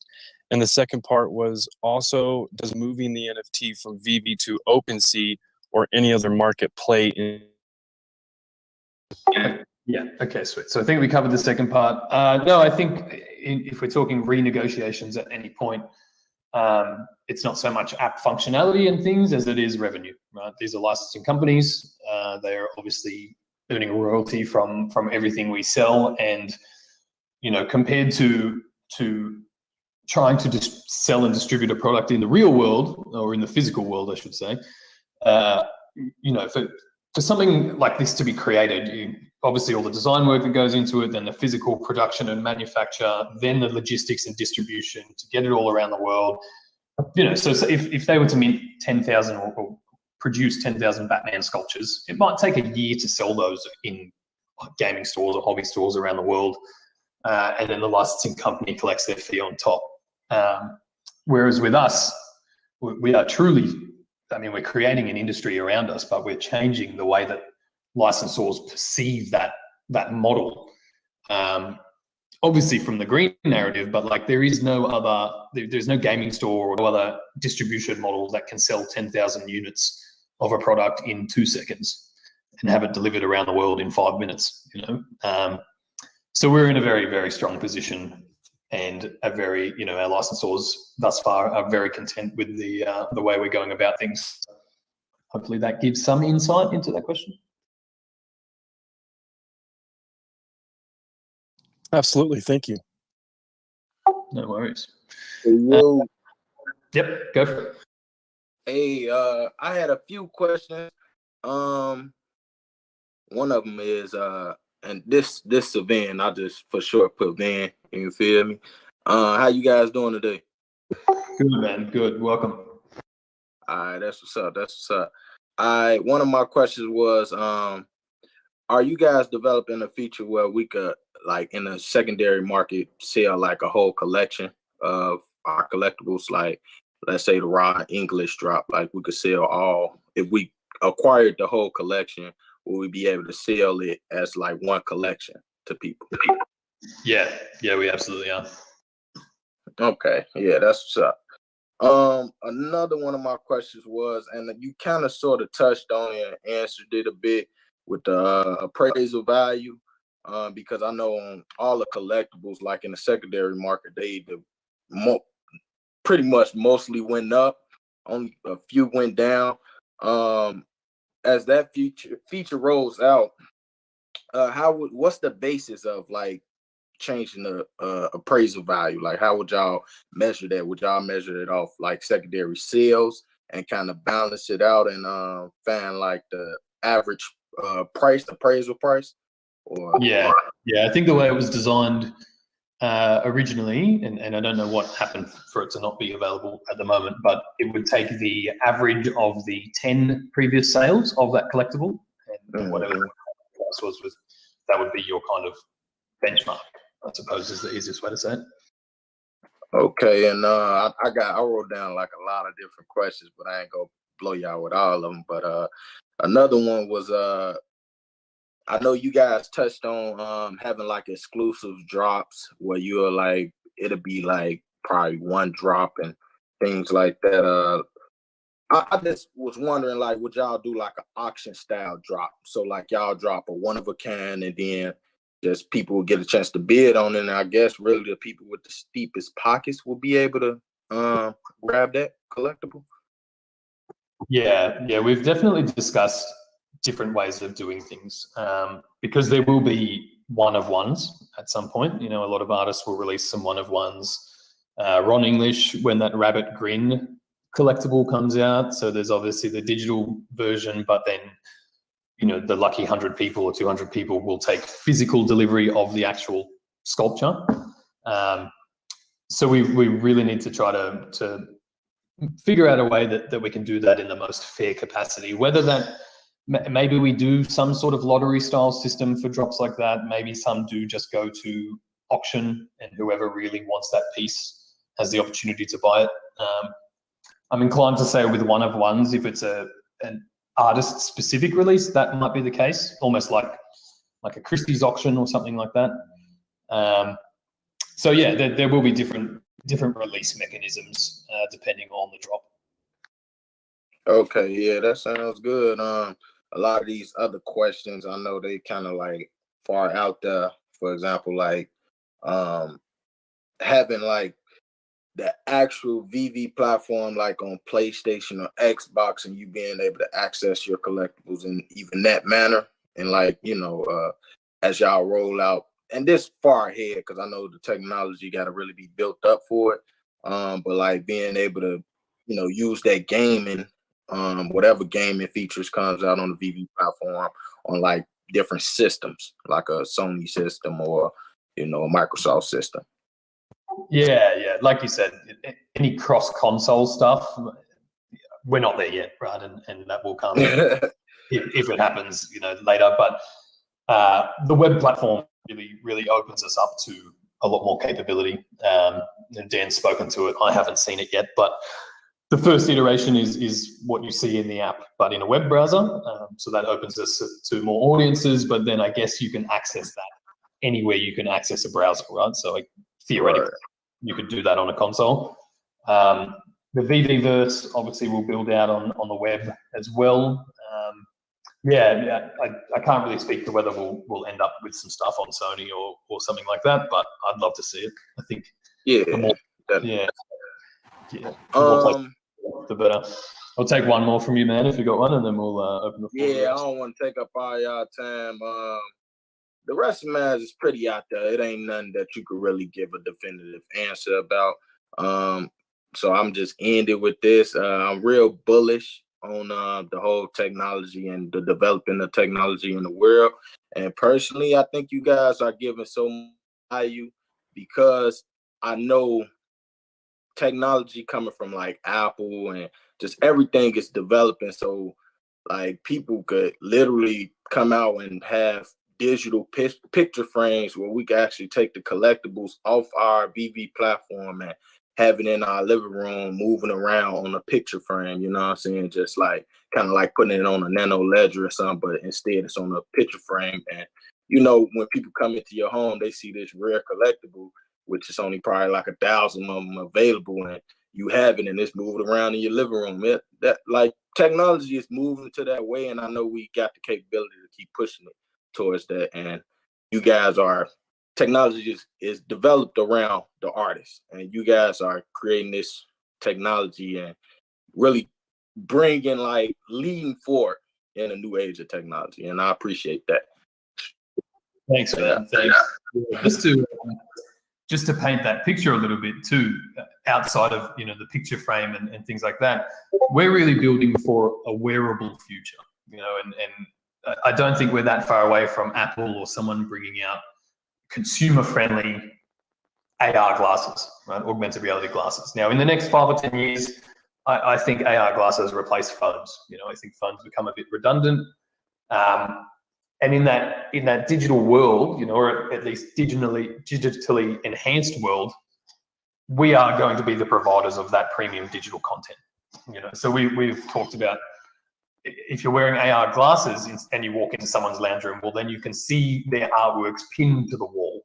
Maybe we get to a point where there's no TVs anymore because the Netflix app is just pinned to your wall as well, and anyone wearing AR glasses can see that, right? So that really opens up so much more interactivity, because you can use gestures with that kind of technology. The same way you swipe your fingers on your phone now, your AR enhanced world will react to your gestures. And it just creates a much more immersive world, right? Like you can, I would love to, I'd love to run some promos. You walk, you're in the main part of your city and you can see a giant Batman floating above the Golden Gate Bridge or something. And you walk. That shit'd be crazy. Yeah, like we're going to get there, right? I don't know how long it takes, but that's where technology goes, and we'll be there. So it's going to be crazy to see. Yeah, like I said, man, that's what's up, and that's why I said, like, y'all offering so much value for like the future. Right now it may be small, but man, the way technology moving, it's gonna really be big in the long term. That's why I'm here to stay for a long time, and probably won't be leaving. All right, y'all. Happy to have you. Thanks, bro. All right. Easy. All right, guys, we'll take a few more from the floor. We've probably got another 15 minutes to go. So if anyone hasn't had a chance to come up, if you want to drop a question in our text channel, there's a voice chat text channel, and some of the mods will keep an eye on that too. Got a quick question. Quick question, real quick. After the swap, total supply continue to be 750 billion, or when it reflects on the market, CMC and CoinGecko and such? All right, man, you just cut out for a second there. So I got total supply will reflect. Okay, yeah. All right, can you hear me now? Okay, so the total supply of OMI after the swap, will it continue to be 750 billion, or will it be reduced? Yeah, good question, actually. I'll have to confirm. Obviously, there's 97 billion or thereabouts locked in smart contracts. We've already burnt 6 billion. I'll just have to confirm, whether we do then leave those behind and we start from the swap date, or if everything comes across and then stays the same in the wallets. I guess it just depends on how the system is tied into those wallets as well. I'll get some information on that for you. Cool, thanks. I have a quick question from the audience. They want to know what your thoughts are on the tokidoki drop tomorrow. Sorry, man, just cut out. My thoughts on what, sorry?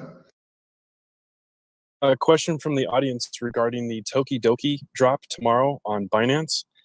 They just want to know your thoughts on that. Oh, here we go. With VeVe.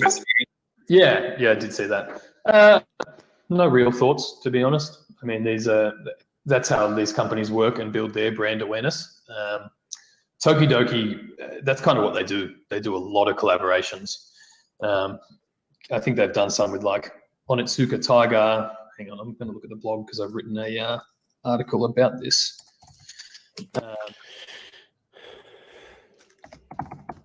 Give me one sec. There is a brand showcase available on the ECOMI blog, actually, with Tokidoki. But this is part of what they do in terms of trying to build their awareness. So here you go. So Tokidoki have done collaborations with Dim Mak, which is Steve Aoki's record label, Onitsuka Tiger, the shoes, Cartel, Barbie, Sanrio, Hello Kitty, Marvel, Peanuts, Overwatch, Le Sports Sack. So it's a very normal thing, for licensing companies to branch out. Now, whatever they're releasing, I think I saw their mystery boxes. Someone can correct me on that. but it will obviously be different content to what is available on VeVe, and presumably in a different format. It might just be 2D stuff. I'm really not sure. I guess no one will be sure until they release, but congrats to Tokidoki. You know, there's no there's no spite or ill will there. It's a great move for a company to make.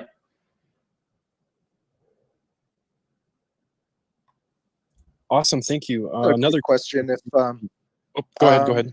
I was wondering. I'm not sure if you guys if this has already been mentioned or not, but roughly when would the transfer to immutable begin, and kind of expected to be done? Is that something that would happen this year or possibly into next year? Oh, it's way earlier than next year. Yeah, it's being done now. All mapped out and built. I hate to put dates to things because obviously development is development, but I think best case scenario, it all starts to take place by the end of next month. And if not, I think we'll be fully across by sometime in August. So call it the end. Wow. Call it the end of August. Amazing. Thank you so much. Thank you. No problem. Yeah, just so that everybody's aware, that's top priority for us, right? Because we need to move there before we can enable the OMI transactions, which obviously returning that utility to OMI is a huge priority. So that's absolutely what's taking place behind the scenes now. Awesome, thank you. Yeah, I love the project. I'm an OMI holder and collector. Absolutely love what you guys are doing. Been telling everybody about it. Thank you guys. Great community. Thank you, man. We appreciate it. Mr. Poorman, welcome up. It's been a while, my friend. Oh, can you hear me? Yeah, we got you, mate. I'm drinking Woodford Reserve tonight, buddy. What's going on, team? Good. Okay. Some questions for us, man? Or Yes, just sir. tuning in? Yes, sir. So first, I want to say I appreciate everything you're doing for the community. I believe my investment is in the right hands. Every night I go to bed, I look at your picture on Twitter. But no, but so it's a question about ECOMIs. Like, we don't know much about ECOMI. Could you maybe give us the rundown? Like, who is the CEO of ECOMI? How did y'all meet with VeVe? Yeah. So same structure, right? ECOMI is the parent company of VeVe. So when we first started 4 years ago, thereabouts, and the first product was the secure wallet. We really started with, we started with Orbis, but then there was another company that had that name and created a token around it or something. So we went to ECOMI, launched the secure wallet, and then as we started to develop VeVe, which was then called ECOMI Collect, just as a placeholder name, it just became better from a structural standpoint to have that as a subsidiary company. And it really has become a standalone kind of product and company anyway. But from a technical standpoint, ECOMI is the company, VeVe is the product. So the CEO is David Yu. That guy's an absolute machine, man. I think he's the CEO of like 15 or 16 other companies that he's started. Still owns Vagabond Games, Games R Us in New Zealand, some of the biggest hobby and gaming stores in Australasia. So he's still the CEO. Dan is the COO of both, I guess is the easiest way to put it. And now as we develop, we're starting to distinguish the brands. So everything you've probably noticed on the ECOMI Twitter now, obviously I retweet a lot of VeVe stuff, but we don't mention any exchange stuff or token stuff on the VeVe side, because that is it's much more targeted to a user and fan base kind of crowd as opposed to the crypto crowd. So that's kind of how we distinguish between them. And the same with the conversations. The Discord is much more for VeVe than it is OMI, but fundamentally it's one and the same. Oh, okay. I appreciate that, buddy. I really do. Yeah, no worries. Oh, one more question. I almost forgot. Sorry. In the future, could we possibly see a Britney Spears NFT? Any particular reason for this NFT? I'm a Britney Spears fan, That's a low. I'll suggest it. I would like to see a upside down Bevo for poor man printing NFT. Hey, I like that. Yeah, we'll try to accommodate everyone, man. All right, buddy. I appreciate it. Hey guys, quick. Oh, shit. Sorry about geez, that. Any updates on the collectible hardware wallet? Yeah, it's being manufactured. I think David mentioned in our AMA last week or 2 weeks ago, we're waiting on some of the dry packaging and stuff to come in as well. But what we've actually been doing in the background is redeveloping the Secure Wallet app as well, make it much more user-friendly. Once we started developing VeVe, that kind of went on the back burner. And we're about to start testing that app. Now, what they want to do before we make the next batch of wallets available is update the firmware on all of them. So they need to be manufactured, then we update the firmware, because at the moment, or at least before they were sold out, you received the wallet and straight away you had to update the firmware. Some of them had obviously been sitting in the warehouse for a bit too long or something, and it just created a lot of issues, really, with that connectivity. So the intention is, we'll test the app, make sure that that's all good to go, update the firmware on the cards, then they'll be made available. So, look, I'm hoping they're back on within the next month or two. But just so that you know, at the moment, they can't store VeVe NFTs until that is enabled to send them off, out of VeVe. So they can. Yeah. So they do store ERC 721 NFTs. Any sort of Ethereum-based NFT, all your large caps, Bitcoin, Litecoin, blah blah blah. Obviously, OMI. I think it stores Binance as well, BNB, just the token, not Binance chain at this point. But once all of these kind of things are done, then development will kick back off on the Secure Wallet too, to make that a much more user-friendly wallet as well. So stay tuned on that one. As soon as I have more info, I'll put it in the announcement channel. Awesome. I appreciate the thoroughness and making sure that the product's proper before you guys release it. It obviously is going to be a huge help to the community. Curious about the OMI wallet on iPhones. Is it possible, or should we just wait for the web platform? Yeah, web platform. So it's available now with, is it omi.vv.me? You can log in. I see Android users with it. It's just first time I ever wanted an Android phone over iPhone, honestly. Yeah, I'm with you, man. I'm with you. Yeah, look, that was a stipulation. Apple, what these companies are like. They don't want you to have any sort of option to buy things that isn't making them money, basically.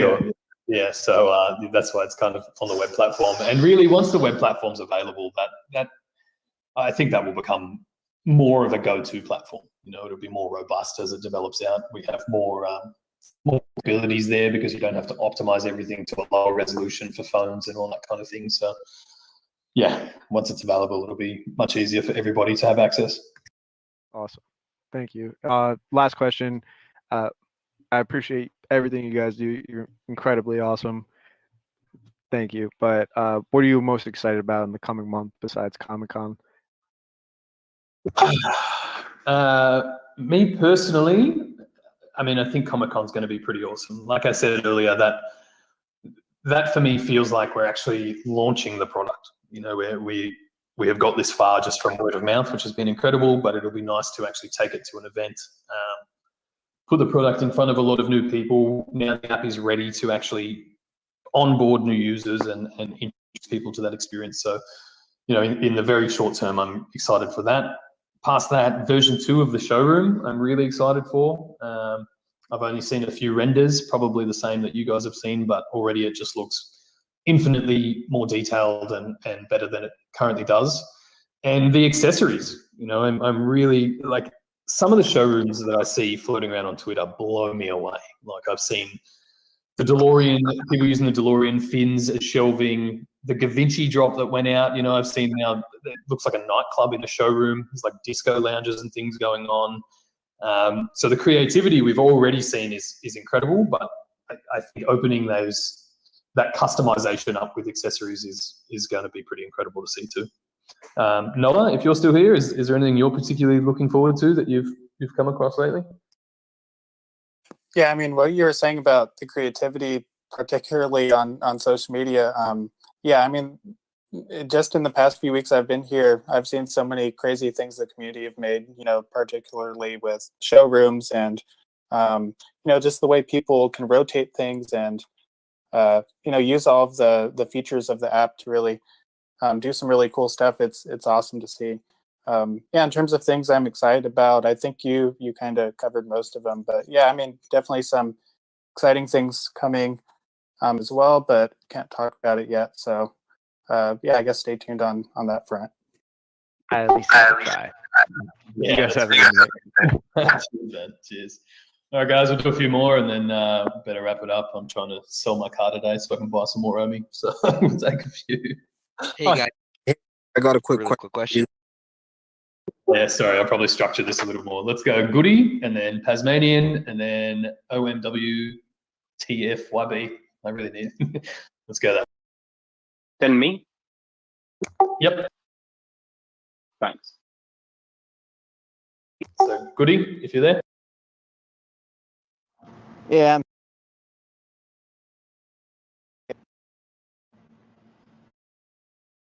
I can't quite hear you there, mate. You might have to hold push to talk maybe, or.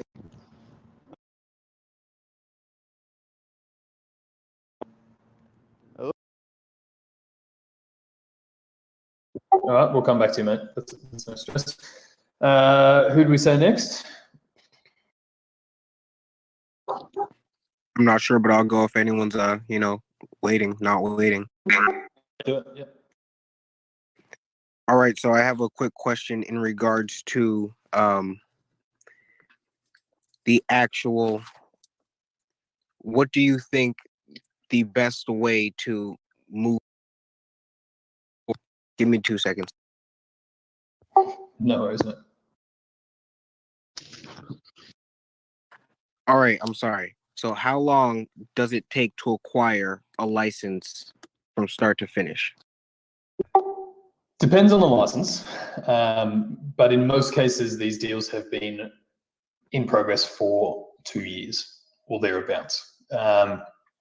Initially, it was probably harder, purely because we were trying to educate licensors fundamentally about this space, because no one knew what an NFT was, and really you're trying to show them the vision a lot of the time before the app was really built, and so over that couple of years, Dan and David were just relentless in their pursuit of these guys and these licenses. Would go back every few months, show them the progress, expand on the ideas, really try to show them sort of what we saw this becoming.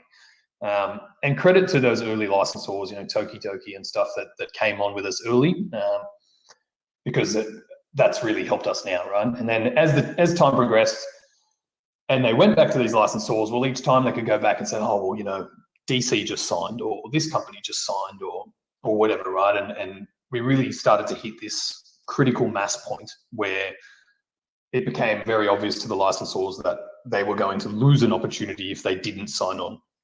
So yeah, a lot of them have been in the works for quite a long time. Once the product launched and NFTs got really hot, this year especially, like we're signing new licenses all the time now. But the initial agreements don't take that long. Then it has to go through all of the legal and all of the other stuff before it can actually come to fruition. Then it obviously goes into production. You hear that? And assets and all that kind of stuff. Sign a license all the time. Hopefully that gives you some insight into the actual licensing side. Yeah, it does, because I know you guys have a dozen or so licenses at any time continuously going on. Yep. Yeah, absolutely. And more and more artists and more companies, really, these companies are going to fall behind if they don't figure out how to get into the digital space. And right now, we're the golden boys of the digital space. We are one of the only companies or products that is live, has a working, a user base, has figured out a way to leverage all of these new technologies in a very easy to use and understand format, one that is comfortable for the mainstream as well. There's no keys or wallets or crypto stuff that people have to be aware of to be able to interact. So, and we do it very intentionally that way. That's always been part of the design. And it's really started to pay off now that we're live. So Okay, perfect. And one last question I have for you is, I know that you guys have mentioned being the Netflix of NFTs in this. I do believe that firmly. I just want to know, what tactics do you guys have to beat out the competition that will be coming besides the VeVe-verse? Look, I think there's plenty of ways to keep people engaged and interested. Obviously, licensing or acquiring the licenses has been the main value driver for those things, right? Yep. And because these deals take so long to establish, and we've been doing it for so long, we already know that the vast majority of licenses we have won't be available anywhere else, right? Or at least not in the capacity that we use them, and not anytime soon. So that's a huge thing. That's a huge thing. Being, well, technically we're not first to market, but being first to market with this kind of licensed branded product is also a huge advantage to us. The VeVe-verse obviously adds layers to the system, opening up the economy so that you can trade in and out of gems, in and out of fiat, because we really do envision today that people can make a living off VeVe, right? You can be a collector or a flipper or whatever you want to call it. You know, so all of those value drivers and value propositions are going to continue to layer in. Plus, you add in app retention strategies, gamification, the master collector.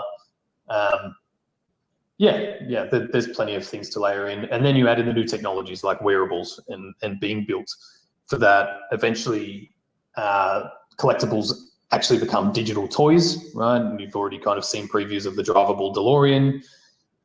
So we build in extra utility for the collectibles as well. So I think all of those things will feed into the ongoing success of the platform. Man, I'm bullish as hell, dog. I'm bullish as hell. Thank you so much. Last question would be, what is the retention rate for these current VeVe users? I know we're at 350, but I know that there has been a lot of FUD and possibly people leaving. I'll have to confirm the numbers, but it's actually pretty exceptional for Hey, save your money for Omi, big dog. You know, a lot of the FUD that we see comes from the Omi side because people are frustrated about an investment that they chose to make. Whereas the users of the platform, you know, like a lot of people that use VeVe, like you can use that without even, you know, you don't need to be in the Telegram group to interact with the app or anything like that. So the retention rate is pretty exceptional, but I don't have an exact figure on it. No worries. Thank you. Take care, guys. No worries. We've got a few more guys who take these. So Goody, if you've sorted your microphone. And then Jess85, I know you were up here before. We didn't get one out. So hey, can you hear me? Yeah, we heard you earlier. Hey, I just want to say thank you guys for the great content that you guys provide. And, you know, I went from the fiance that was always getting mad at my fiance for spending so much money and collecting these NFTs to actually being a collector myself. And, you know, the tables have turned. And now I'm a Omi collector, I'm a holder. But my question is, will there be some kind of way, like in the future, to be able to view the on our feed? What? To view the what? Sorry, the collectibles. To view, you know, our posts on the feed. Yeah, you should be able to do that now. Maybe someone can correct me on that. Well, you know, the notifications don't allow me to do that, and that's why I'm asking. I'm wondering if it's going to be like, you know, how Facebook and Instagram are. You're able to go back and look at your posts. I see. Yeah, you mean like an individualized feed as opposed to just the collective feed. Yes. Yeah. Like, it's not going to happen in the next couple of weeks. But once the VeVe-verse really develops, I think there's going to be ways to go straight to your friends' profiles and your friends' showrooms, things like that. Whether it becomes a personalized feed of your posts or, you know, almost like a Facebook-esque thing, I'm not sure. But if it makes sense for the user base and for the platform and the community to engage with each other, then yeah, we'll absolutely build that in. Perfect. Thank you. I think the first features just moving in that direction would be more of a messenger style system so that you can contact other collectors as well. All right, couple more. Yeah, Tasmanian, go for it, mate. Awesome, thank you. I just had a quick question about gems on Android. Up here in Canada, there's a limit. I can only do 350 gems at a time max. Is there a workaround for that? I'm sure you can do as many gems as you want when KYC gets here, but it's just kind of annoying topping up 10 times to buy a Rizzo. You know what I mean? Yeah, agreed. Yeah, I actually think that that's an App Store limitation, because there's probably not that many apps where you would spend $350 in multiple transactions or whatever. Yeah, I think once the web platform builds out, we have so much more capability there because we're not restricted by app stores.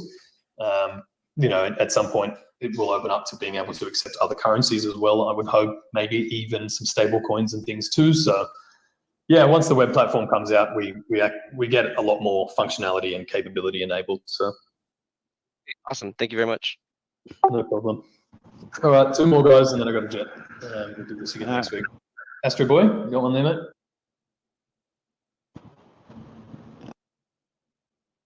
Hello, can you hear me? Yep. How's it going, Reese? Yeah, just a quick question. My question is concerned on the wrapped OMI. I was wondering if we can transfer and utilize the wrapped OMI in the app to purchase NFTs. No, you can't. The wrapped OMI is obviously on Ethereum. It's an ERC20 version of the token.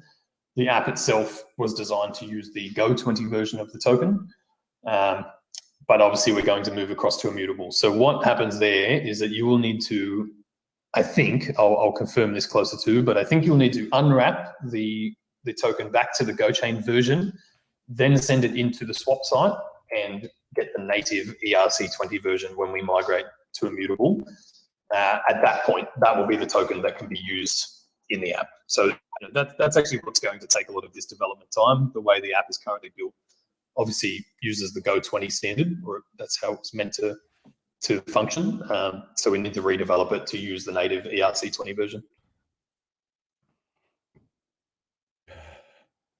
Okay, cool. Thanks. Appreciate it. No problem. Goody, are you up here, mate? You got one? Yeah, hey, Reese, I'm here. You can hear me? Yeah, mate, we got you now.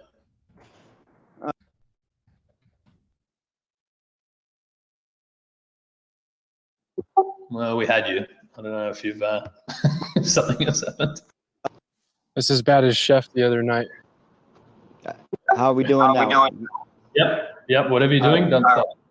All right. That's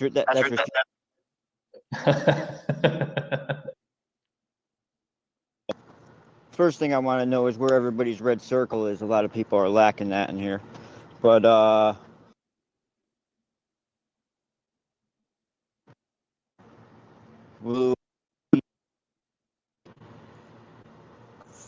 is there any plans for the gamification to be mobile rather than PC or console to make it easier for people? Yeah, absolutely. Yeah, so there's a few different elements or layers of gamification. So the master collector is really like gamifying the app itself. And then depending on what types of games or how that builds out, it would be available on both platforms, I would think. Obviously, if we're making AR games, you kind of need your phone until wearables happen, or until you can, unless you tether something into your computer. And as we all know, a huge part of what makes VeVe so viral is the fact that you can just pull out your phone and show people your collection or drop your vault in AR and that kind of thing. So that will continue to be fundamental to the platform. And if we're building in sort of AR enhanced games or things like that, then they will be they'll be available on both platforms. Okay, because I think of similar something like Gods Unchained. If that was on mobile, I'd be killing that game right now, mainly because they say you can earn crypto for playing it. If that were, I'd never put my damn phone down. Yeah, that's it. For something like Gods Unchained, and look, this might be the case for things for us in the future too, like you just have so much more power building using a computer for some of that stuff. So I'm guessing it's probably just the server load or the capabilities of the phones that limit them to being on PC. But maybe they're developing a phone version of it as well. I'm really not sure. But yeah, it's a really cool game. If no one's played it, Robbie dropped some breadcrumbs in our AMA last week as well that there will be other rewards and incentives. So I'm just going to reiterate that if you haven't checked it out, I would suggest going and checking it out. And have you guys spoken to Niantic about VeVe Go? Why not? Because when Pokemon comes, not if, when Pokemon comes, you could do it with VeVe.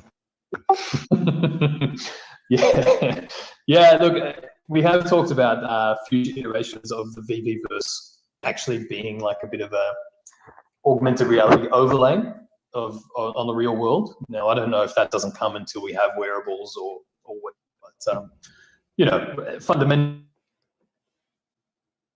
with the best and most exciting technologies that we can, so that we can create the best user experiences that we can. Awesome. Thanks for taking the time. Everybody get those red circles up. Yeah, absolutely. Let's get that spreading. All right, fam. Big thank you to everybody for being here. I'm going to have to put a bit of a stop to it at the moment. Apologies if you didn't get the question answered, but if you want to drop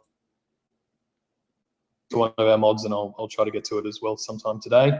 Really appreciate everybody being here. Hope you're all having a fantastic week. Stay tuned for more great news. And of course, good luck with the DC bombshells drop. I hope it goes smoothly for everyone. Hey, Reese, thank you so much for doing this, week in and week out for us. Again, thank you. We know that your time is incredibly valuable, and we all appreciate it as a community for you to take the time, and you as well, Noah, to take the time aside to answer these important questions that we may have. Worries at all. We really appreciate it. Yeah, thanks everybody. Really appreciate it. Have a fantastic week.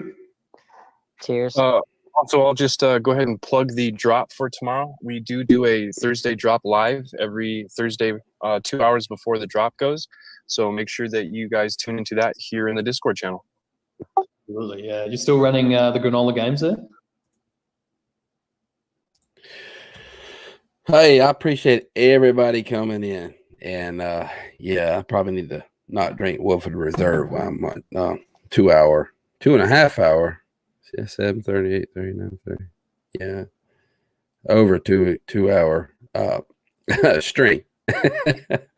But I appreciate everybody coming, and I'm 100% bullish. I love these AMAs. Like, people ask some of the amazingest questions I've ever heard of, like Britney Spears. Oh, wait, that's wrong. But hey, I appreciate everybody coming. I got to go get them dogs. They've been outside. They probably done tore the whole damn yard up and everything. See y'all on the next one. Peace out.